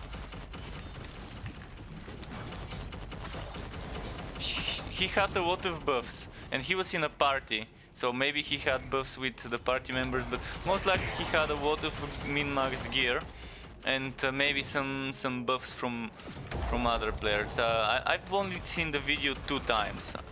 I watched it 1 time and then I rewatched it, replayed it just to make sure that I'm seeing right. I wanted to see the difficulty, but I couldn't see what difficulty that was done on, because it was not showing the... Actually, I should have just paid attention to the level of the enemies. I just realized I could have just watched what level the boss is, and then I would have been able to realize what difficulty it was.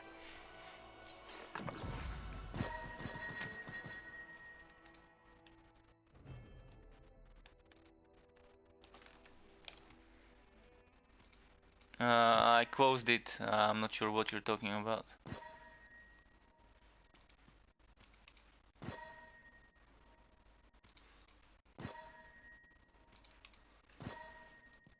XP. It's one of them is XP, the other one is the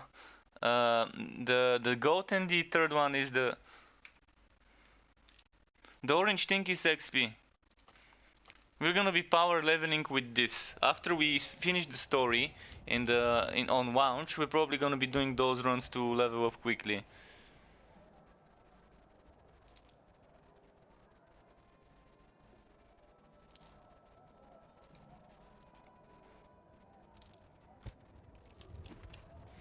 Well, when you complete the story. When you complete Act 3, I'm assuming, or maybe even Act 1. I mean, I'm hoping that it's after Act 3. You finish the story once and then you unlock it, and then you can create a new character that doesn't do the story and just levels up with this mode. So my guess is it would be the same way we have to complete Act 1 now. It's gonna be us having to complete Act 3 when it launches to unlock this.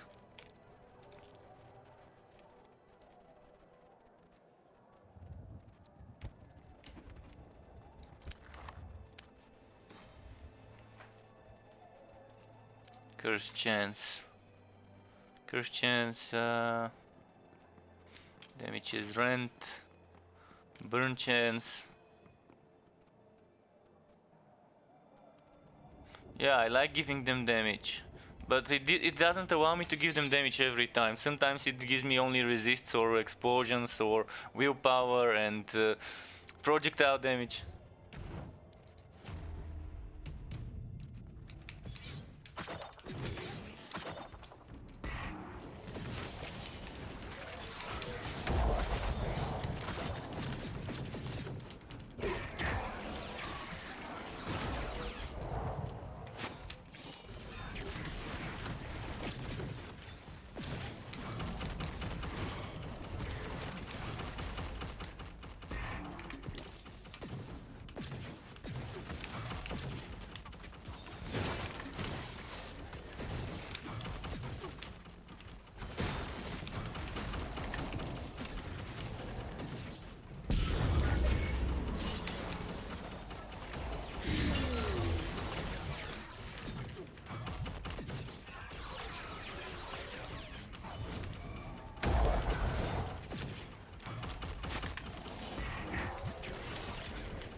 No, it takes a while to get used to it. Even when you get used to it, sometimes it's weird and you will still end up hitting walls.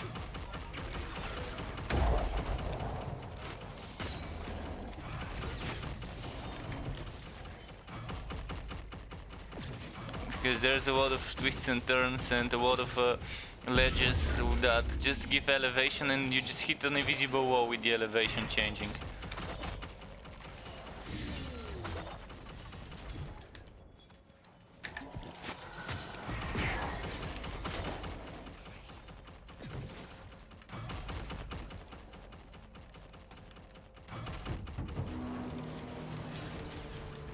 It would be nice to see them as an icon the same way we see mini bosses on the map. That would be more than enough.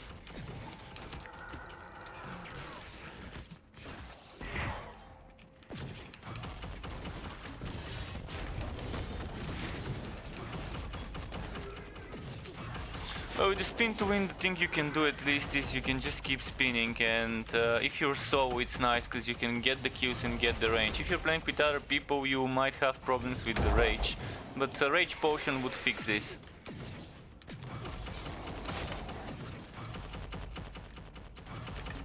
They shouldn't.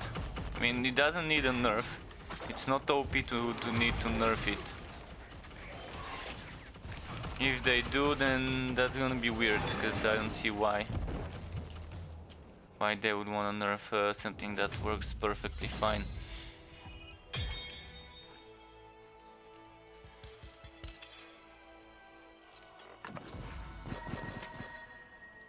Oh, that's how it's. You can't endlessly use potions. You can endlessly regain rage with this skill. Rage per hit per kill. 35 regeneration on kill. That's more than enough to keep your rage afloat. Especially if you stack things like the rage cost reduction and stuff like that. Yeah.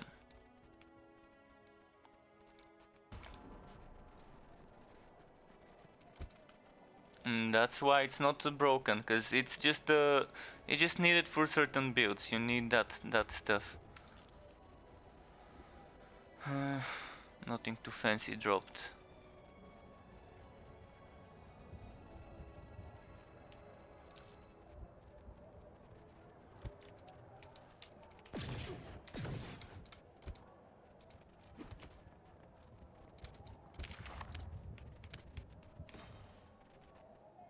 You wanna do champion 1?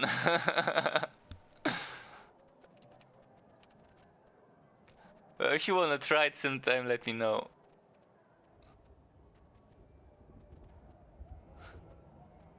Yeah, you're gonna need a turret, probably.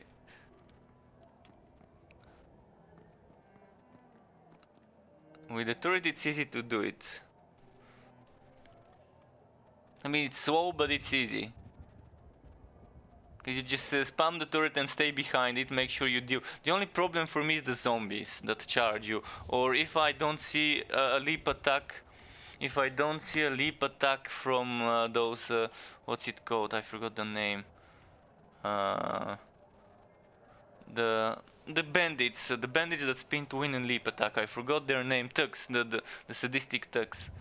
If I don't see it off screen charging with a leap attack on me, that's also another one shot. But apart from that, I can just use the turret, stay around behind it, do some thunder strike that costs rage instead of willpower, and just spam some. Instead of phantom blades, I'm using the sacred damage spears, and that works well.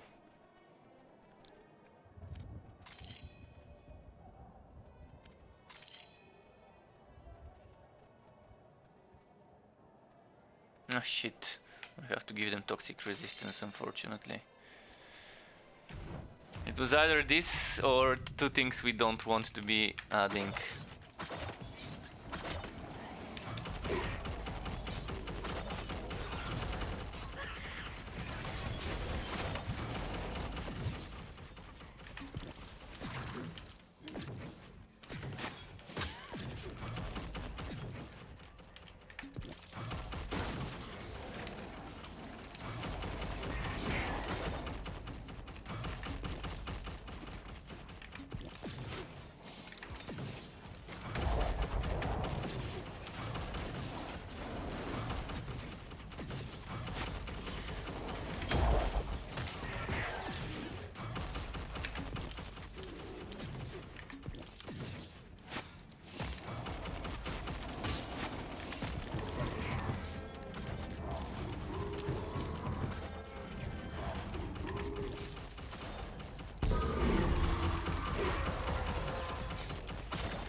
It's hitting the chest instead of the enemy. Wow.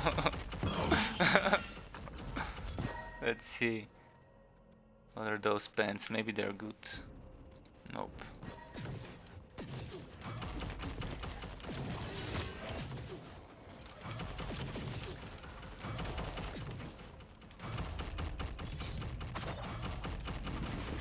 No, I'm coming. The one with what? Oh, this one. Okay. Where did it go? I think it died from my turrets.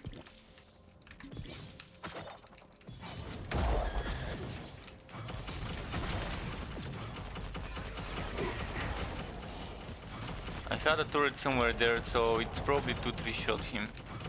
On this difficulty it's a depth. They have what, 30,000 HP. 3-4 shots. That's a depth. We could do something harder if you want.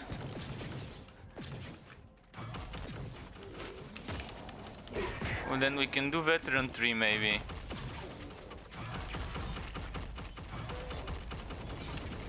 For me it doesn't matter. If I do it faster than the other, I would rather do this one, because speed is what matters.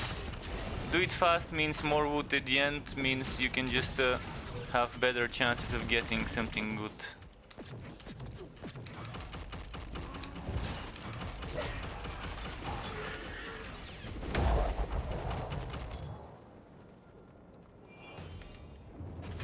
So yeah, here on this side you have the XP.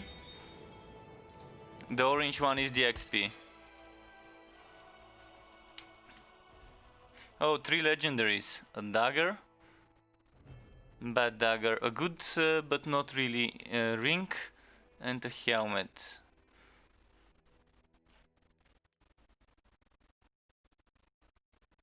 This one has 2 flat damage on attack. I can give you some. Do you want rings with flat damage to something?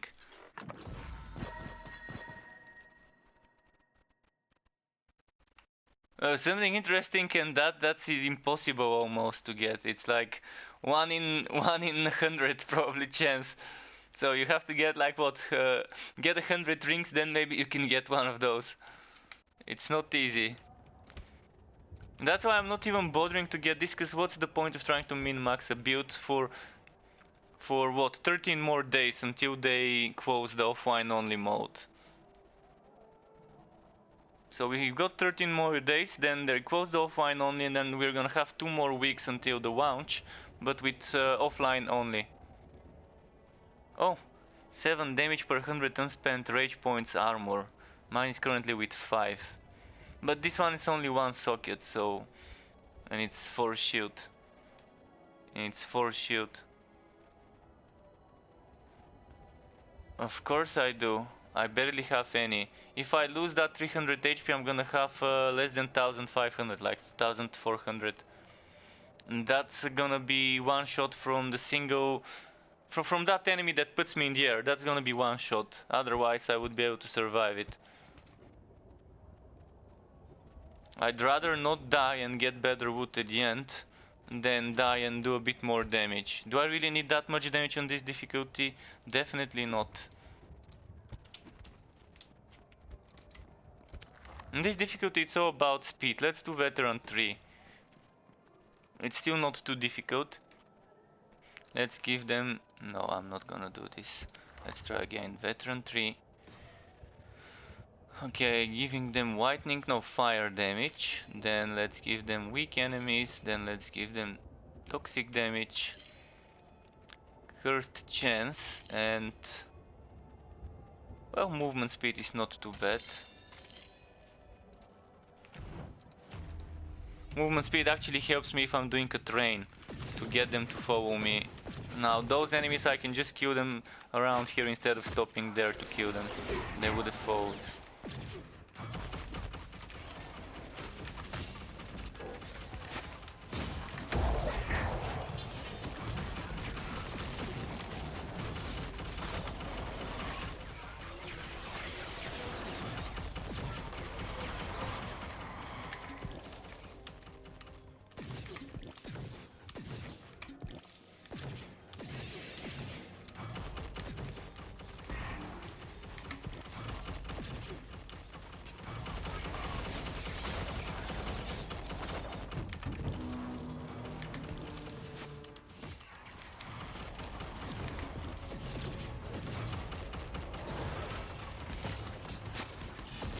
Ah shit, this wave got me.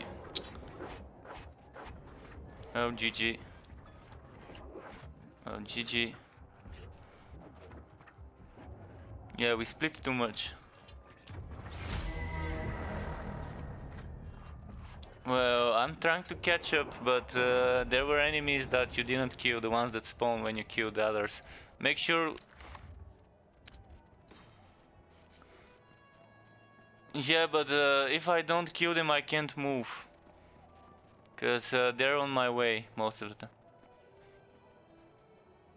I know I have a lot of mobility, but I can go through them, but still I can't all the time. Because when they're on the way, I can't. It's hard to explain why, but if you watch the stream, you're gonna see why. I end up like hitting them with basic attacks when I'm trying to teleport.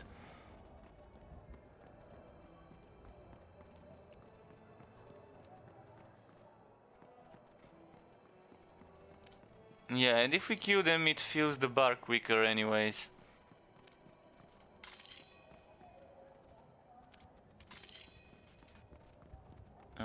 Stasis and Untainted, this should work. But what got me is this fatty. I was teleporting and ended up teleporting right into the AoE wave he does. Like at the start I can teleport because I don't have rage, I only have willpower, so I can't attack. Because I don't have willpower attacks. I only have rage based attacks. I do have this one, which is on charges.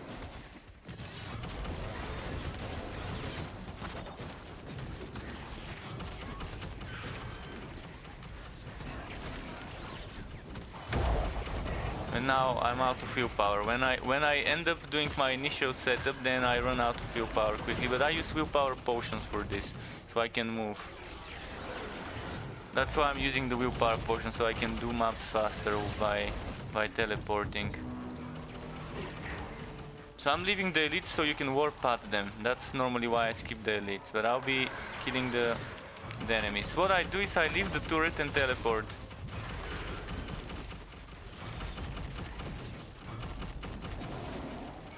Well, they don't have wood, but they fill up the bar.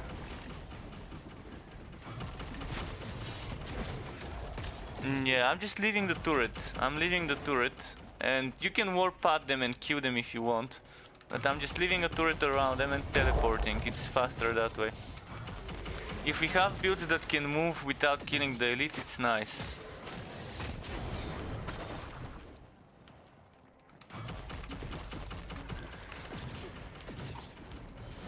Yeah, I'm trying to get some resources. They're gonna die. The only problem is the Shadow Blade, because if we're not close enough, the Shadow Blade can fuck us up.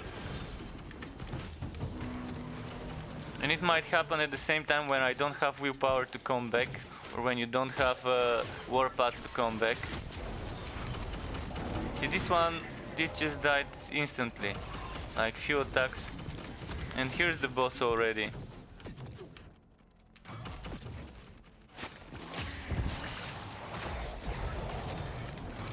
Yeah, and we didn't have one of those fatties. Well, yeah, with the spin to win I try to just stay away and just use warpath, run away, warpath, run away on bosses. With the spin to win, when you're not playing with, when you're not solo, the problem is the bosses. If I reach the boss before you, they split up, and then you don't hit them with the warpath, and then you don't one-shot them. And I know because I've played the build, and I know what sucks when you're playing that build.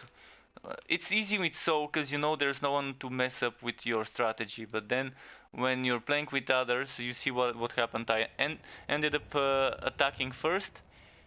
And then they split up and then you couldn't hit them with warpath. Sometimes warpath is glitched and doesn't do damage when you're playing in multiplayer. In solo this never happens. And then it's also, again, only in multiplayer it's glitched. Then after using warpath, if you do spin to win without moving, just instantly switching to spin to win, it also doesn't do damage. The same goes for Rent from Bleeding Catch. Like you're doing warpath, and then you start doing bleeding catch right after that. Sometimes it doesn't do damage. It's annoying, and it only works in multiplayer, this bug, so I'm not sure what causes it, but it's something Something to do with the servers or whatever, I'm not sure.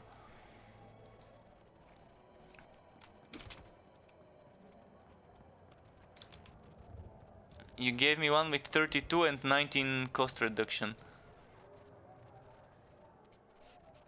You gave me arm. And you said you wanted edgy, right? To try that physical damage, material damage, ferocity, axe.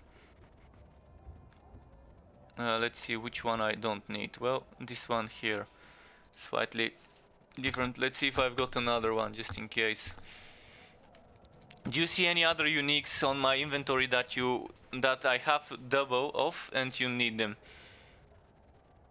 Except this shoulder, because yeah, I'm gonna give you that one. And then any other thing, like this tome or those swords.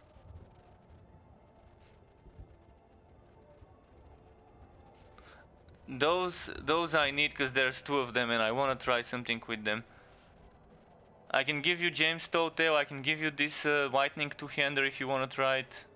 I can give you this one as well, the freezing. The freezing spin to win is pretty fun. You're making the spin to win do frost damage and you use this item, and for adept it's nice. Do you need the staffs?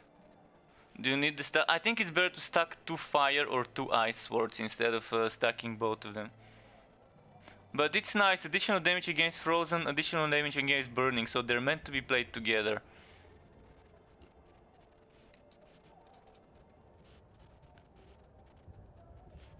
And other things that I've got to give away, this bow with the projectiles. The Abolition Act. Crowd control immunity mace. It gives you attack speed, crowd control immunity, material damage, rage conservation. So it's basically for a tank with crowd control immunity and some extra material damage and attack speed. If you're using basic attacks or maybe with bleeding catch, the bleeding catch might spin faster.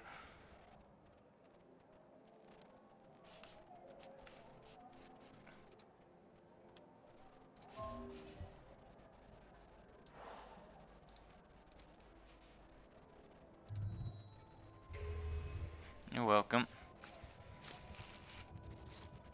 Try it. It's not a bad axe, and sometimes I find it to be better than a Ryguard. Because Ryguard is very limited, but it does give extra toughness. But you really don't need that toughness. And your dash attack stuns enemies. I don't see us using this. And look at that, it's 15 material damage on attacks with this weapon, but the edgy can give you up to 20. And then it gives you flat physical. This doesn't give you flat physical, but you can get flat physical and stuff from gems.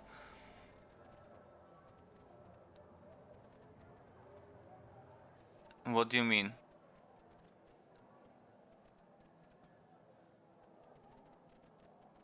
Well, the Ryguard scope is also 100, so you can get the total damage up to close to 200 with the Ryguard scope, but with the edgy you're getting different things. You're getting ferocity, which does not show up on the total damage. And the material damage on attacks with this weapon, I'm not sure that adds up to the total damage, but this one also has it. Has the same, yeah.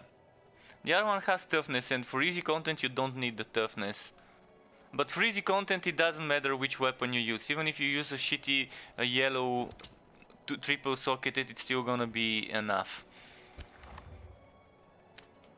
So that was Veteran 3, we did kind of okay. Except that that end, but it's fine, it was fast enough, so let's do more of those. Explosions appear randomly. Let's give them shadow damage, let's give them fire damage, let's give them, well, this. Let's give them shock chance, taint. Let's see how this works.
18 what? Movement speed?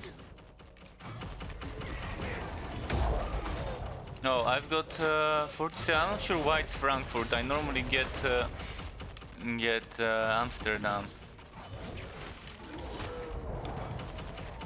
But I'm the host and it uses the server of the host normally.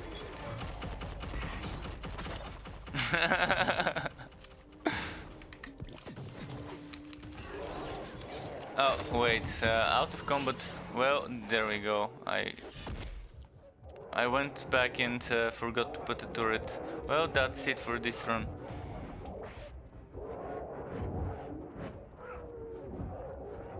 Yeah, this is why I think this mode is better for Soul, because you don't have this overpowered Shadow Blade bullshit attack. I don't think this belongs in the game. It's just plain annoying. And they're saying it's better to play this as multiplayer? No, it's the other way around. It's better to play this solo, because you don't have this bullshit crowd control that you can't escape. If they make it like on consoles, where it makes you pump one button, keep pumping X, keep pumping triangle to get out of this, then it would be nice, but you have no chance of escaping it unless a teammate comes to help you. This is just annoying.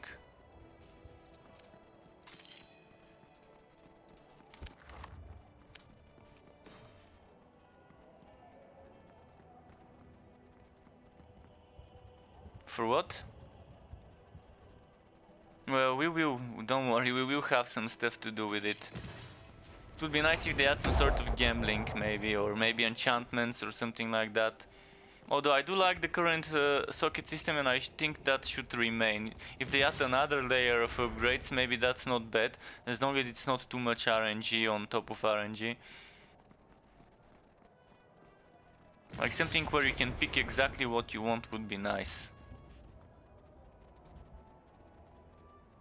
Currently in Torchlight Frontiers they have something similar, but you don't pick exactly what you want. You pick a recipe, and in that recipe there's 3, 4, 5, 6, 7 different things that you can get, and you keep re-rolling. On Diablo 3 I like it. On Diablo 3 I like the re-rolling, because you can remove one stat if you don't like it and then replace it from a choice of 3, and eventually you would be able to get what you want. Eventually.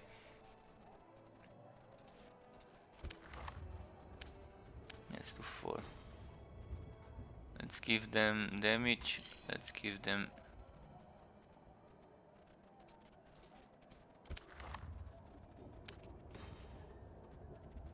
fire damage.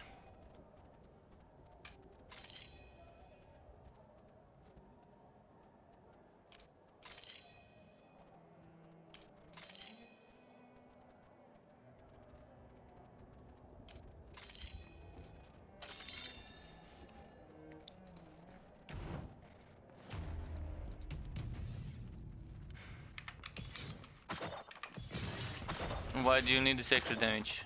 For your skill?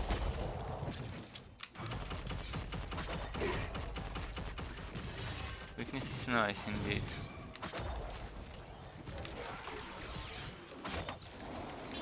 Well, there are plenty of sacred gems to find. You just have to keep farming something. Keep farming regular adept runs.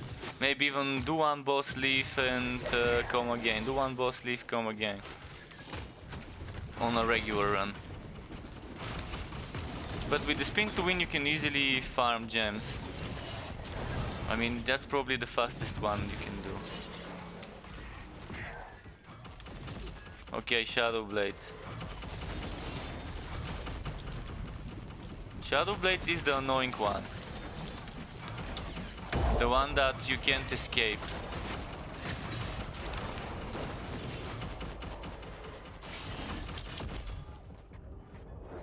Got me. I was dodging and still I couldn't dodge. So this is another thing that I wish we could do. Be able to dodge this attack. Because he catches you in the middle of the dodge attack. He shouldn't be. While you're dodging, you should be invulnerable to crowd control until the dodge finishes.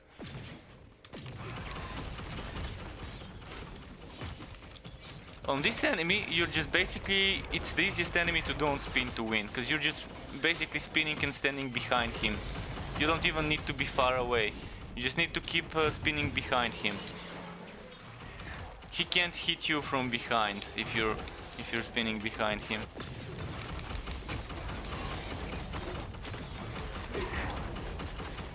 Sometimes he can hit you on the side, but as long as you're standing right behind him, he shouldn't be able to.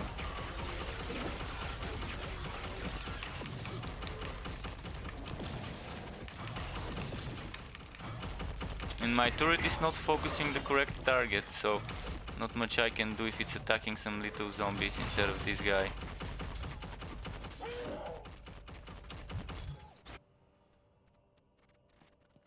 Yeah, the only way to deal with him is the what's its name, warpath.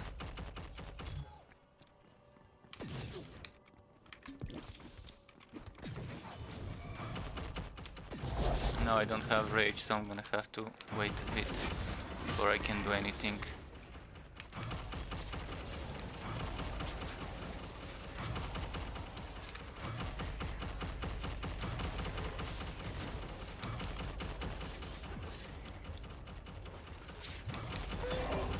If you're doing this mode in a party, turrets are probably better, yeah.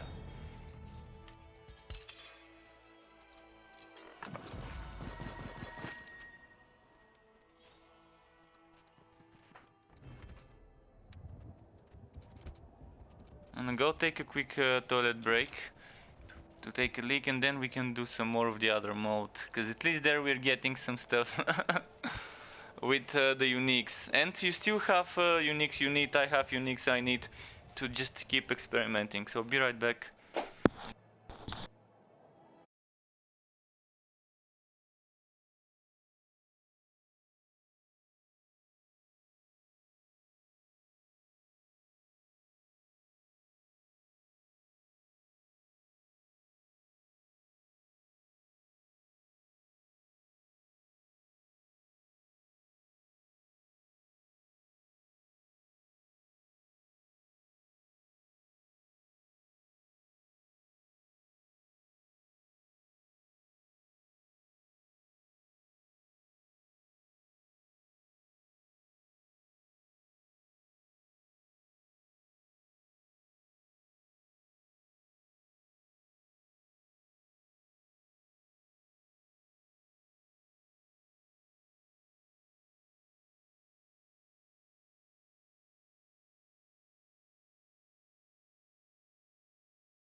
Alright, I'm back.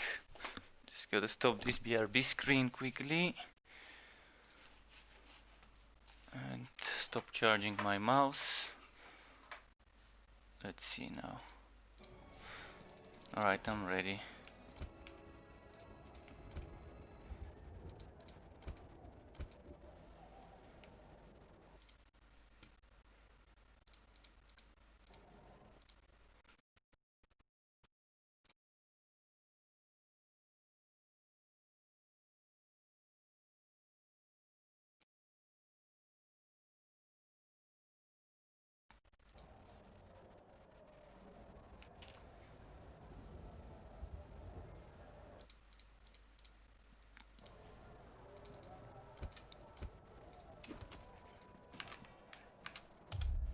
Just wondering what else could be good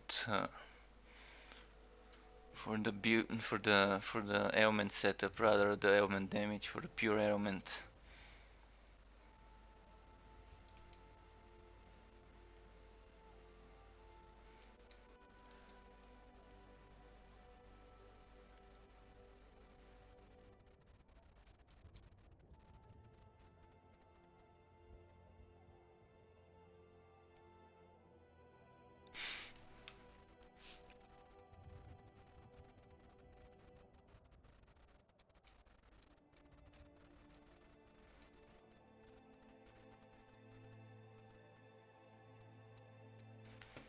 There used to be a note for extra bleeding. I'm not sure where it went. I remember there being a note that gives us extra.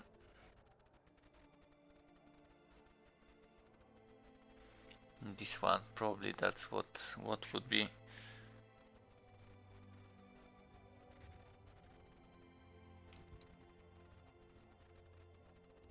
What about toxic stuff? I don't see anything for extra toxic damage. This one, physical converted to toxic. This is interesting.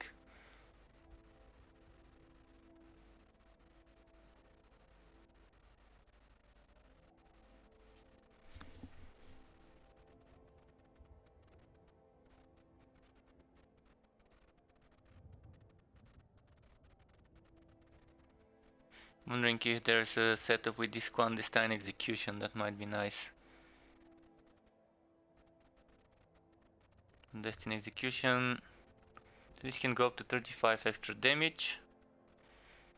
And from 7 meters range,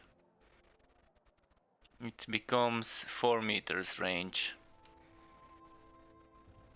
So for bosses, this would be interesting. If it's just you and the boss, there's gonna be that 30% damage, but 30% damage, 35% damage for 3 nodes seems like,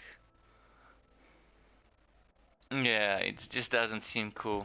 Okay, if you're back, let's restart this. Oh shit! Just a second, my mouse cable fell from the desk.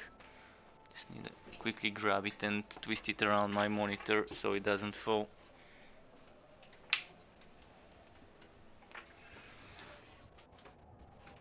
Okay, I think I need to twist it this way. Just a second. Fuck! You could probably hear this spoon falling from. I was trying to put my mouse cable underneath my monitor, the mouse charging cable, and just twist it around the stem, around the thing that's underneath the monitor, around the stand. Oh shit! No. So that it doesn't fall back, because otherwise it falls behind from where it's coming, behind from the desk. Now just twist it around there to make sure it doesn't fall. There we go. Now let's do maybe veteran 3 or veteran 2.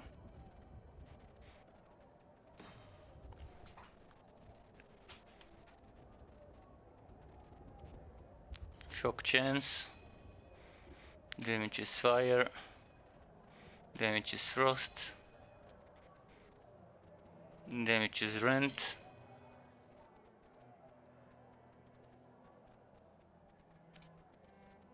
this seems fine.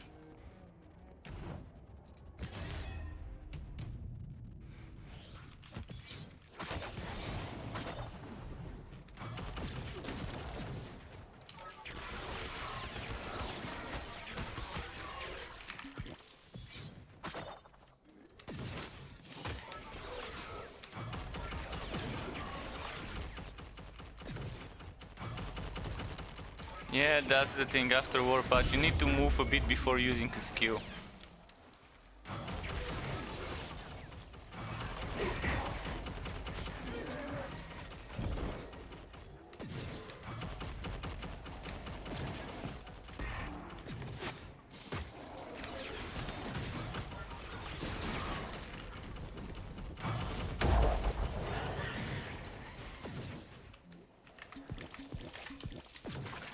Got another roughly close to an hour of streaming, and then I can still play after I stop streaming, but I won't be able to use voice chat in an hour or so from now, because it ends up being too late for that.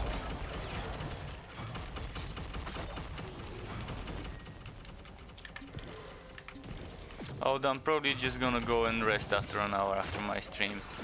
We can still do a few more runs.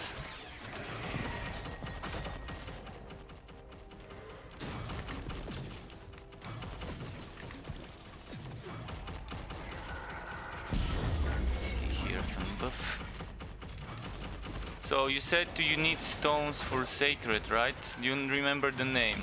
Is it Silverstone? Okay, I'm gonna try and pick up some if I see them.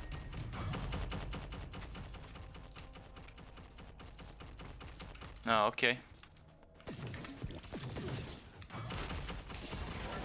The Sunny Stash. Yeah, they don't drop often. See, this is a rare ring. Sunny Stash is a rare ring. The Arbiter drops like crazy. The Sarganaries drops like crazy. Sunny Stash, on the other hand, that definitely classifies as a rare ring in my book.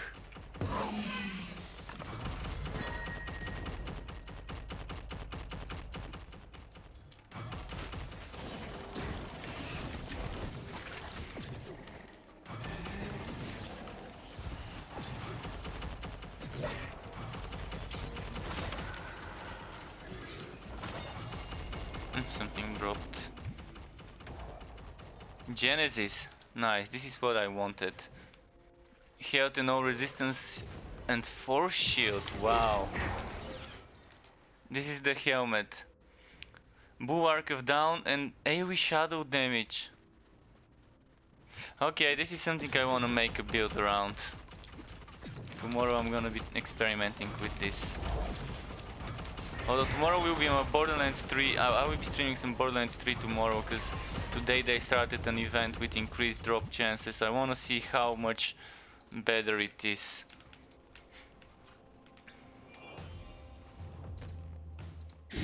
Sometimes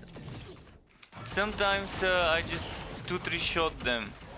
I mean, I forget, man. I know that because when I do spin to win I have the exact same problem, but I just forget and I do want to 3 shot them. On this difficulty it doesn't matter. And on this difficulty, yeah, first of all it's not on tainted enemies, and it just I 2-3 shot them sometimes a bit more with my turret, so it's not that big of a deal on this mode and on this difficulty. Like if you were pushing, I would definitely let you initiate the tanking. The spin to wins are not as squishy as this build, so I'd much rather have the boss attacking you than me. Then I can spam some good damage on it.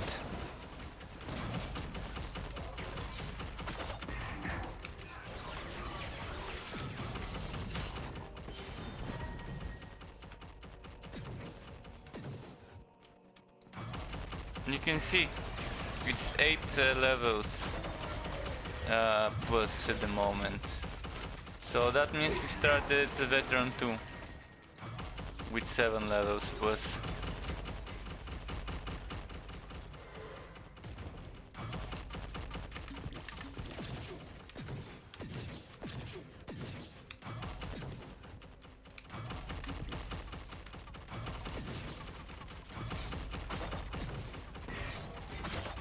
There's this build with this spinning blade, where I would throw it, dash into it, and it gets picked up. The same build as in Chaos Bane. Chaos Bane has a similar skill, and I can just use the skill, dash forward, and then I end up by accident picking the projectile, and it's annoying how I end up picking the projectile. Pardon? Yeah, those enemies do like to take a nap. This is that type of enemy.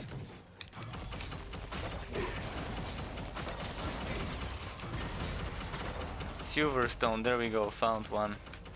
Let's see if it's a good one. 7-11, not a good one, but that's good news for you. Well, it's pretty difficult to end up without rage on this setup.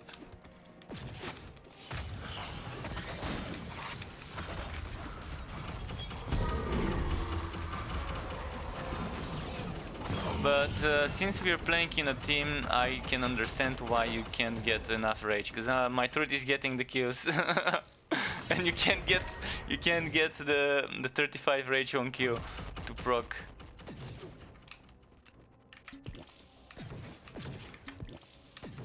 Alone, it's one of the best setups for farming easy content.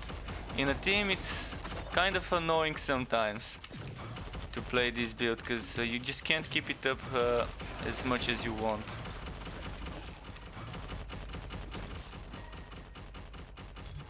And another Silverstone dropped. Let's see if this one is a good one. So I've got 711 and 612. It's still not 812. Still not 812. And I think 812 is the best you can get. Yeah, for now.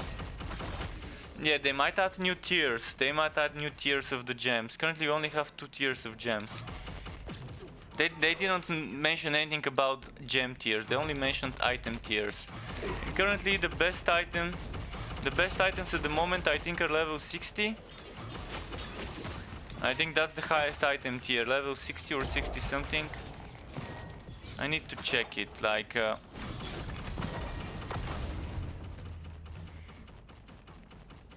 I think it's level 51 for champion 1. And then you have 9 more, so 68. 68 is probably the best you can get. Maybe 70 if it continues 3 levels above.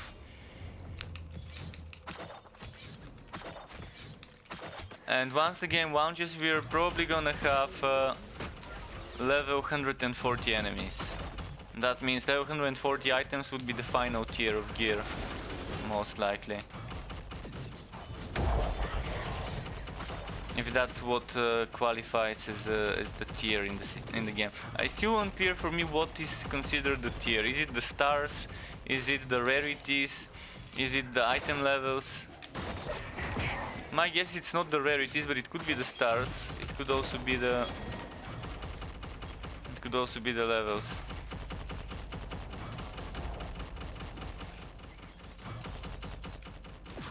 I tried looking it up. I tried looking up different wikis like a couple of weeks ago when I read about new tiers, just to see what the tiers are supposed to be.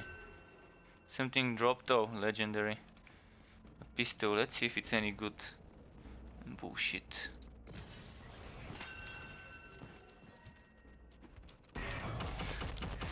This helmet is amazing though.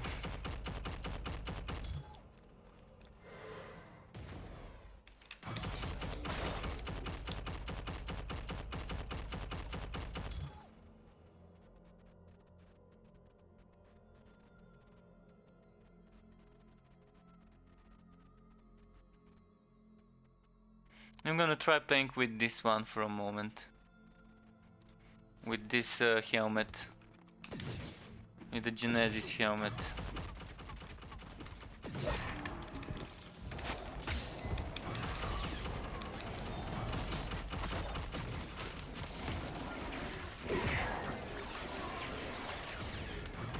This bulwark of dawn on the ground is probably from my helmet.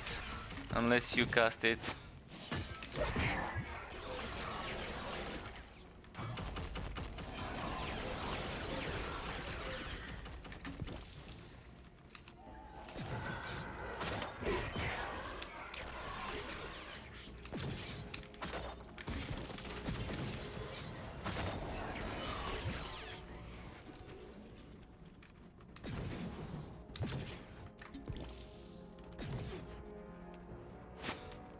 What? Oh. No, I didn't. Maybe your ISP is downloading porn. You never know. This gives a lot of force shield, this helmet. This is an interesting helmet because it gives you force shield and it gives you the other stuff as well.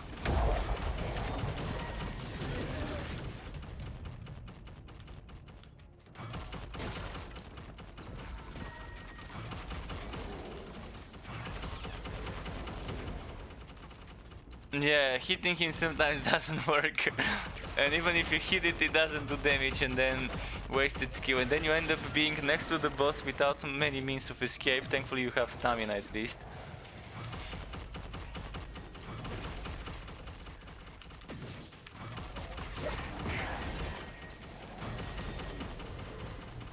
It's annoying when I start charging the boss from afar and then as soon as I reach him, right before I reach him there's a stairs or ledge or something and then it just doesn't do the damage.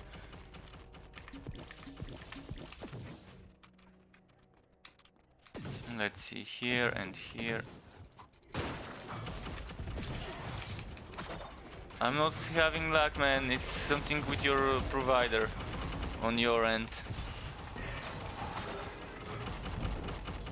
Well, I don't have problem with the server, so it's between you and the server, not between the server and me.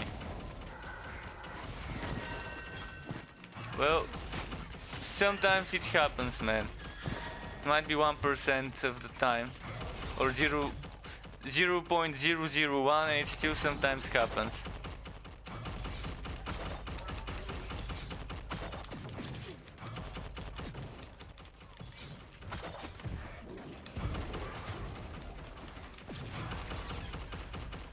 They're still kind of clustered up, by the way, like 3 of them. Well, now it's just 1 of them. It's gonna die soon, unless I move.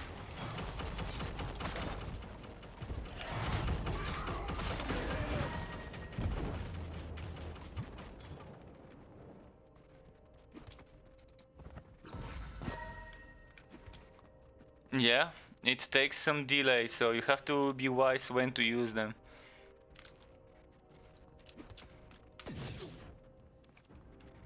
It's not nice, especially when I need rage to be able to escape or to charge. That's why when I'm doing spin to win, I use the rage regeneration with Wings of Ishmir. So when I need quick rage, I do Wings of Ishmir and the shout. And spamming Wings of Ishmir with 4 or 5 stamina stacks is great, because that's quick rage.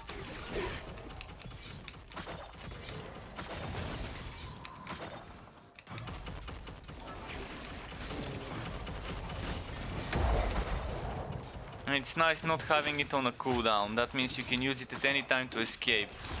Like if you're in a tough spot, use a stamina stack, use 2-3 of them if needed, and then you're out of danger. Yeah, he does end.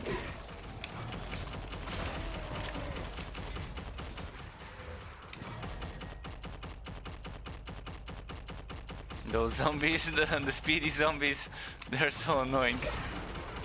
It's another enemy, but that seems a bit overpowered against certain builds. Like, it's forcing you to build in a certain way, and I don't like the content forcing me to do a certain build. I like every build being able to do every content. Freedom of picking playstyle rather than picking the meta. But in a game like this one, this is always gonna be the case. It's gonna be similar to Path of Exile. You're gonna be slave to the meta if you wanna be pushing the hardest content.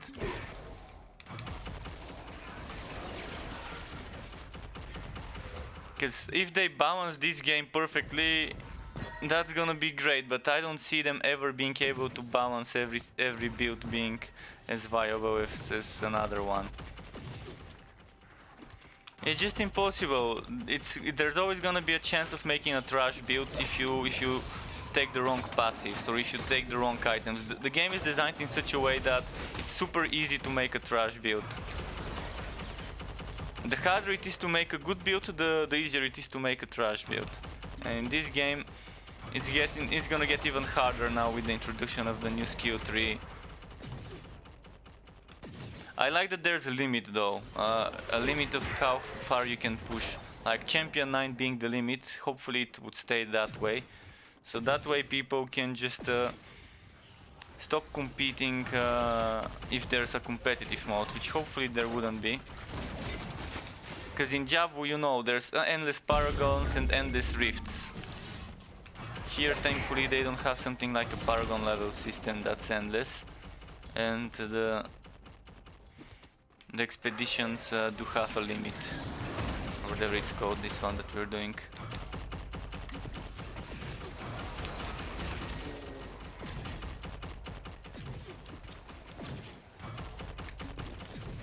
Where is the boss? Oh, we still haven't unlocked it, never mind.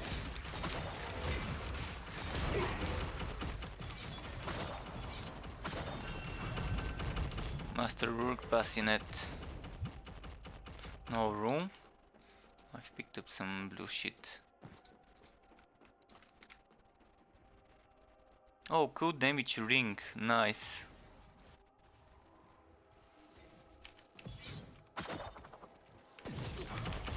Who? The side guy.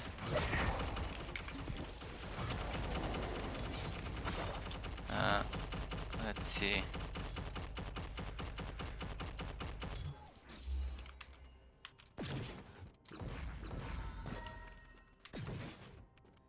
Another silver stone, let's see. 7-11 again.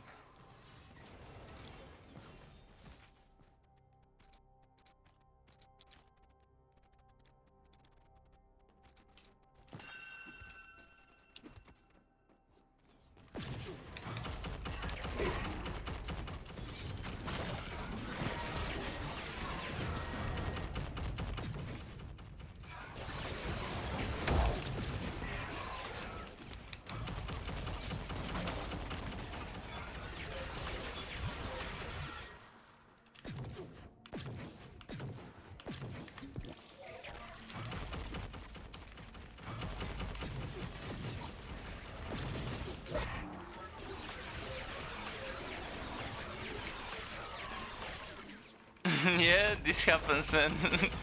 It takes a while. You remember how often I was saying this happens? You remember when I was streaming the last time, how many times I said zero damage bug? Oh, the zero damage bug again. Oh, and again the zero damage bug.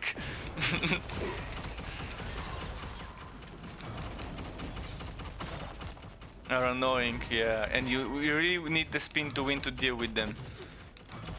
Because they die as soon as they come near you, if you're doing damage. If you're not doing damage, then it's kind of BS to try and deal with them.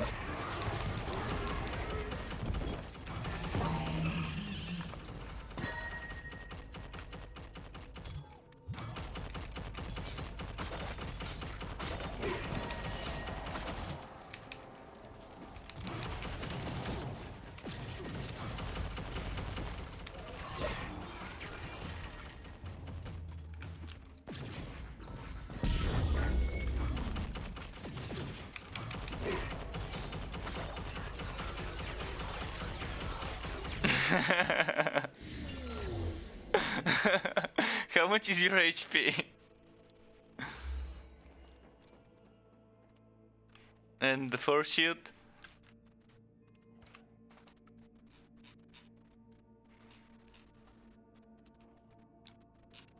That's not bad. I mean, that's like 2000, but still is kind of squishy, but not much. What, was there something on the ground? Oh, you should have heard it if there was, probably.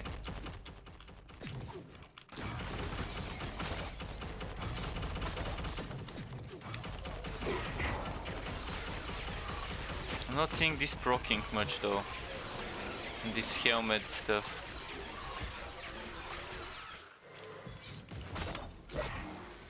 What's supposed to happen? Enemy dying with 5 stacks of cursed or 5 stacks of weakness. Okay, for the stacks of weakness, I will change to something else.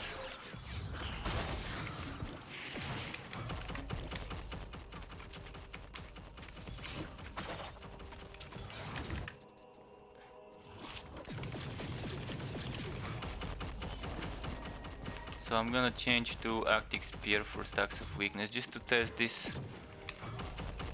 Yeah, I'm gonna rest, don't worry. I just had to pull them away from here.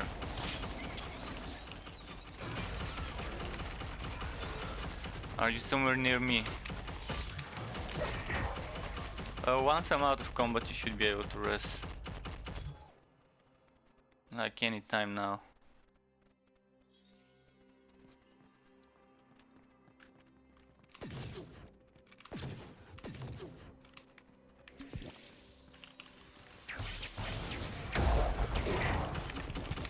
So I'm supposed to get the enemies with 5 stacks of weakness at the same time. That's gonna be a bit difficult. And another silver stone, let's see this one. 7 to 10, don't need it.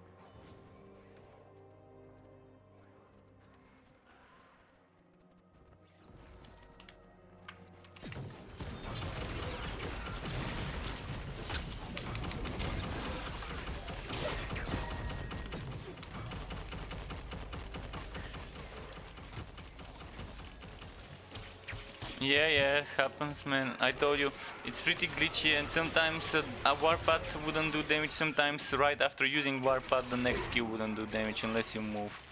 It's just too... Oh, and I tried raising you, but this guy one-shot me. I should have killed him before trying that. Now, don't click respawn. Don't click respawn until both of us click it. No, never mind, we can't. Yeah.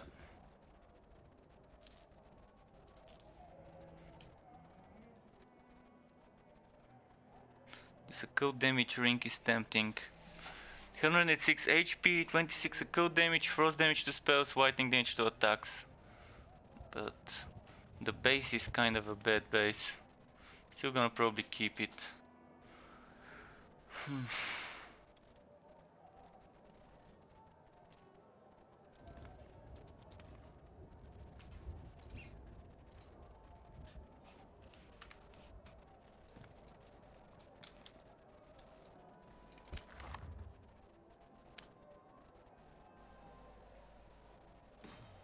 Let's see, burn chance, shock chance,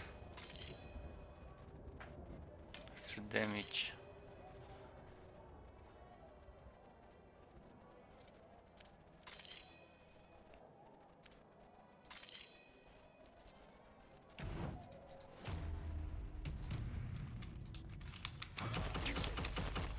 Spin to win definitely is tough to deal with, because you have to get used to those bugs and you have to expect them happening and to be able to react as soon as the bug happens, so you need fast reactions for that.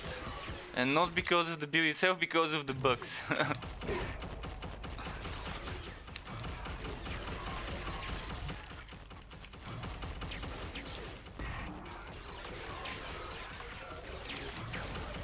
I wish we had the self-res in team play.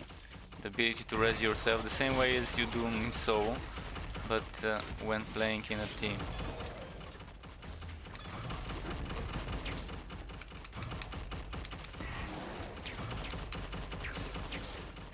It's so hard to find a good legendary.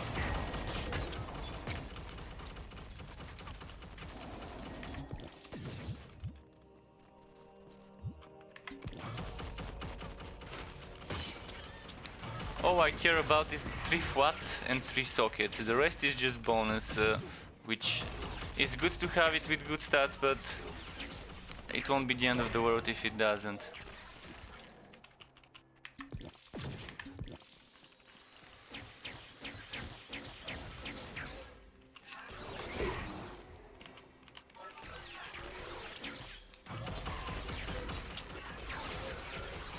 Can't get this helmet to proc. It's weird why I can't get it to proc.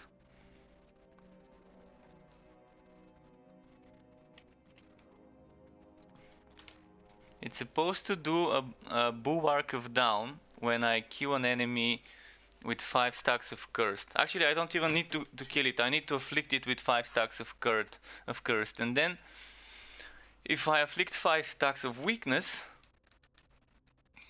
it unleashes a Shadow Nova, and I'm not seeing either of those proccing. I'm gonna try and play more. That's gonna be easy, yeah, but give me a trial. See, I'm definitely inflicting more than 5 stacks of weakness on this enemy, because I hit it at least 10 times with this spear skill.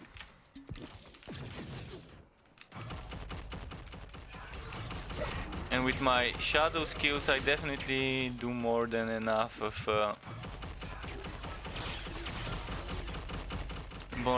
stacks of cursed for the other thing.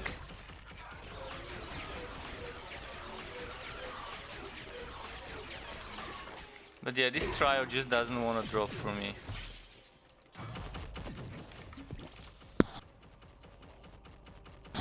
Oh, sorry, just sneezed. You can teleport to me, by the way, if you wanna catch up quickly.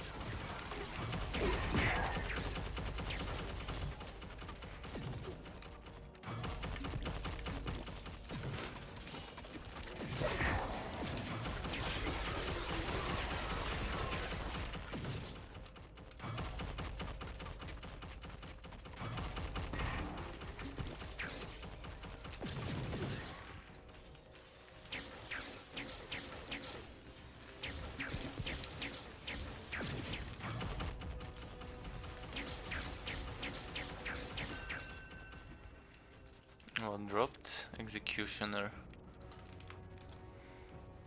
Of course, 1% damage, 2 sockets, not worth it.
Any wood? Okay.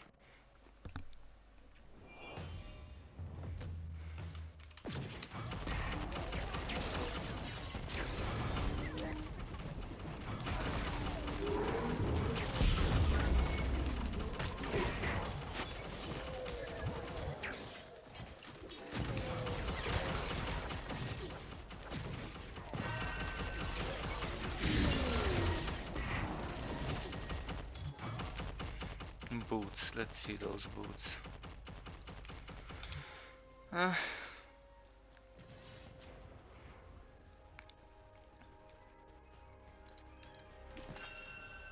it's kind of almost impossible. The only case where I would want boots that are not those ones would be for a tank build.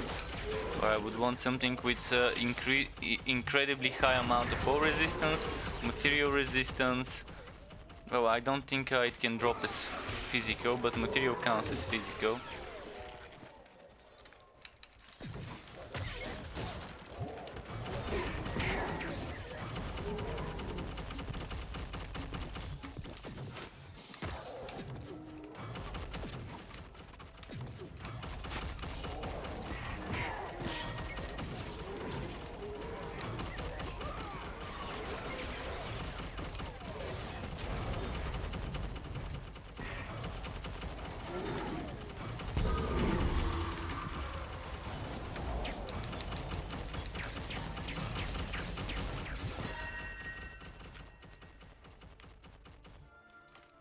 One-handed sword for me, pretty shitty.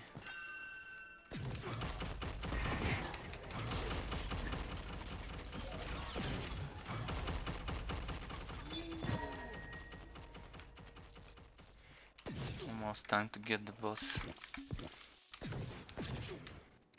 I think I know where it is. Somewhere to the east.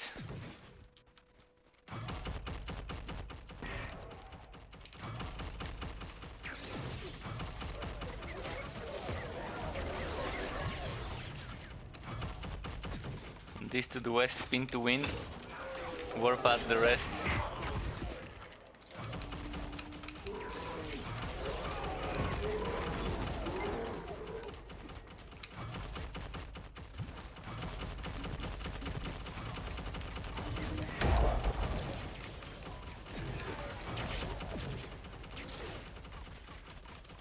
Let's see. Oh, still not here. I thought this is where the boss would be. Alright, so a few more groups of enemies.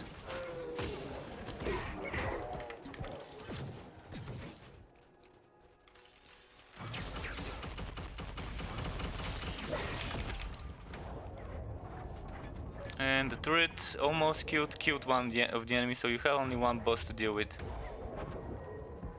You just have this fatty.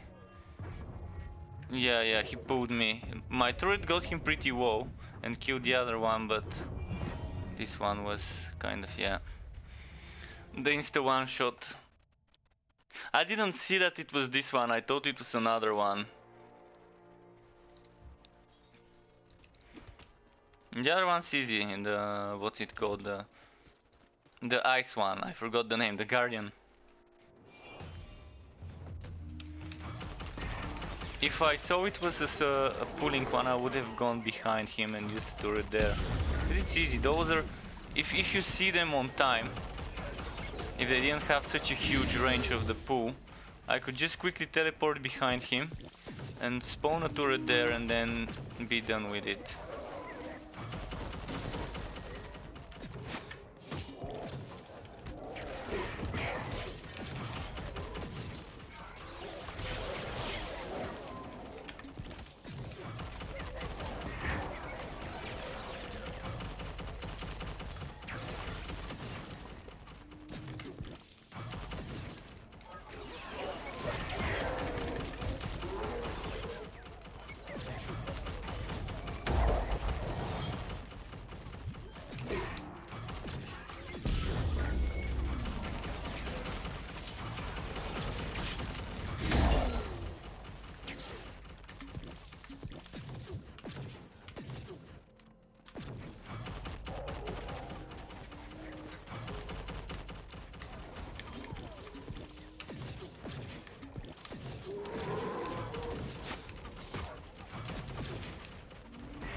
Yeah, even with that.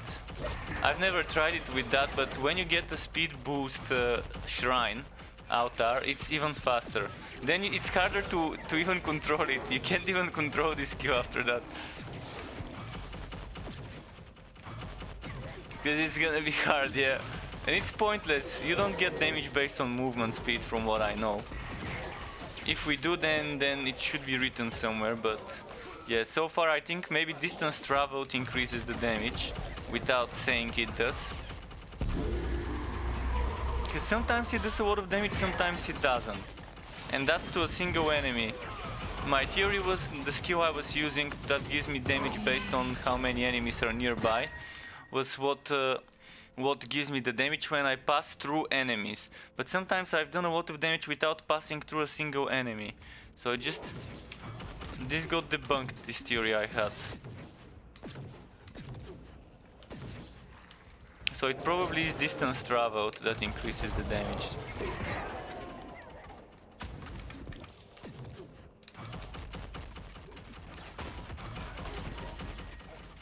Well, that's what I always do, I only watch them up. Because it's easier to predict where to go, and you can kind of have the turning. You can start turning left or right before seeing that corner. This one, like this is an L-shaped turn.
Boots. Yeah. Those invisible walls are just the worst. If there weren't any invisible walls, I can live without the book without doing damage. Because at least I would still know that I've been able to end my warpath when I want it to end. So if I were to pick one bug to be fixed, I would prefer the bug where I hit invisible walls when changing elevation or just bumping into some stones on the ground. It's just weird. The collision on this skill needs to be reworked. It's too sensitive, I think.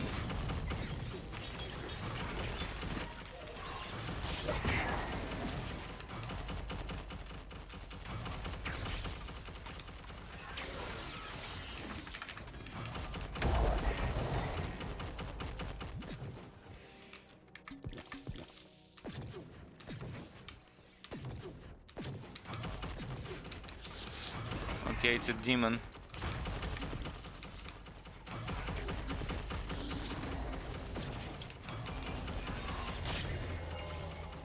Oh, what dropped? Seal of the Arbiter. Let's see if this one's any good. Yeah, I got 60 melee, but 39 crit damage. Actually, 39 is not bad. I'm gonna replace the 54 and 35, but the ferocity is jumping from 22 to 18, which is not so bad.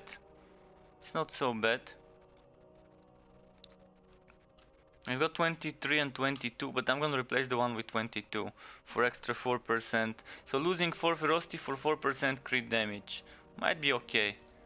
I mean, for this content it's just a little bit of difference, and for this type of content, this level, this difficulty, it doesn't really matter whether I'm using one or the other.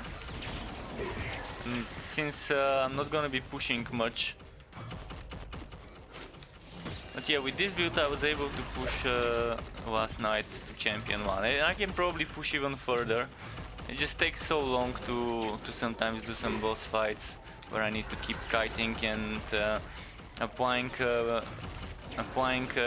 different stacks on them.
So the boss is up there somewhere.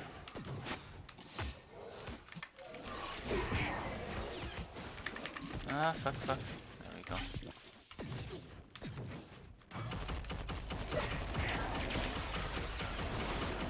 What got you?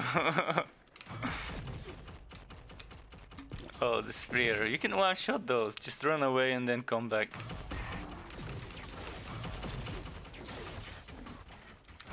Yeah. Well, it's 155,000 HP, so you have to kind of two-shot him or three-shot him. Yeah, depending on how much damage you can squeeze. With min-max build you can see it's gonna be almost one shot. But we don't have min-maxed items.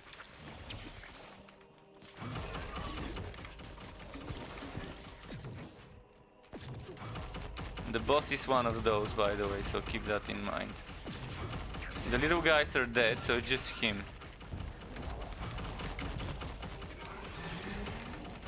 He's gonna charge. Oh no, he's gonna poison.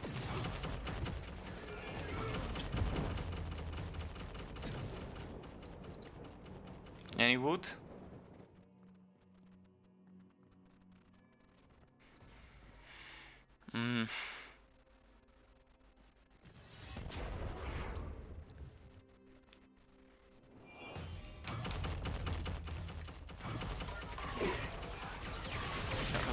Zombies almost got me. Good thing I had some rage to do some lightning bolts, shadow bolts, more like shadow strikes.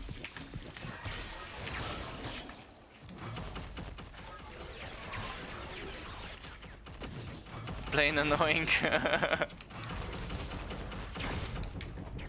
Like this one, what even hit me? He was not facing my way, then he did the beam sideways, you can see. He was facing this way, and then he did the beam that way, like 90°.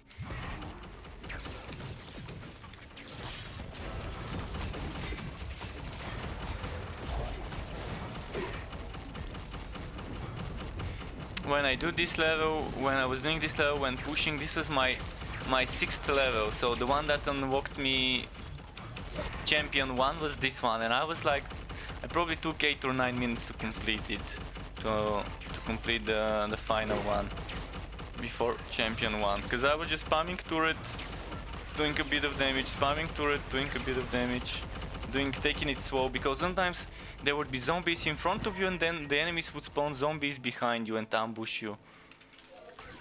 And that's what's annoying.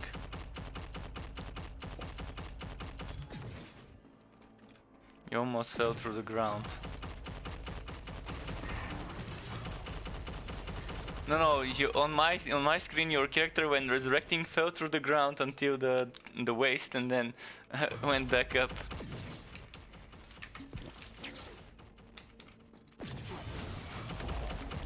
It normally happens to me when this Ratusar is an enemy that stomps you into the ground. When he does this attack, this is when normally you fall through the ground. Sometimes you can fall through terrain.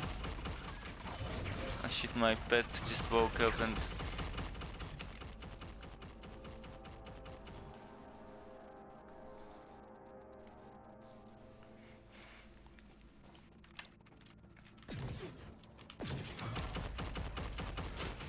Ah, zombies.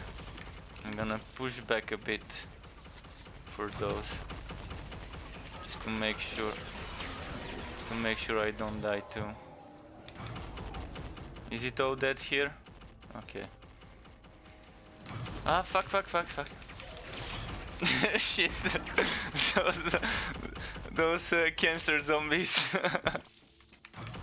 When I have spin to win, I don't care about them, but on this turret setup and on the other turret setups I've tried, it just...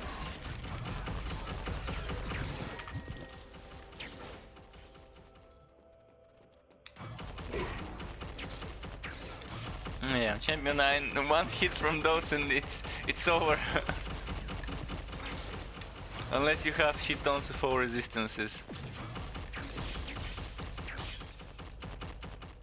Are you dead or alive? Oh, you're here. Okay, because I don't see on my map anymore.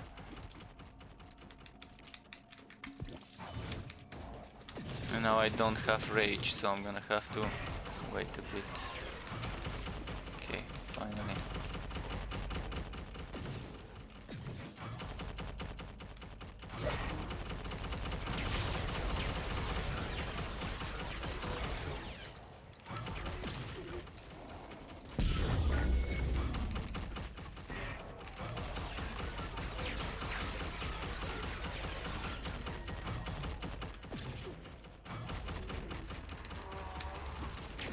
Ah.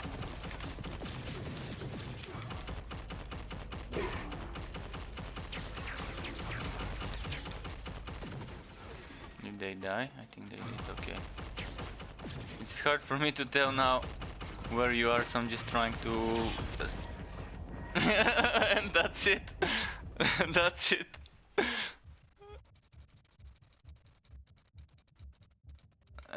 Didn't even see them. See, I don't have that much visibility when we're going down and up. If you're going left or right, it's easy.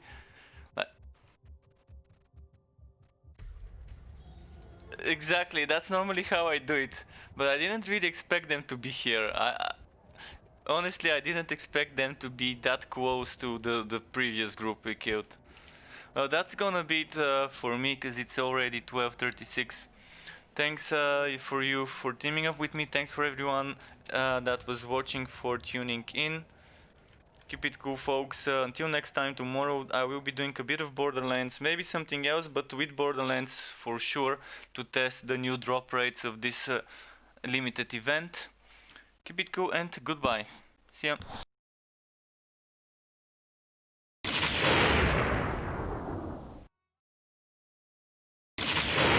Bye, dude.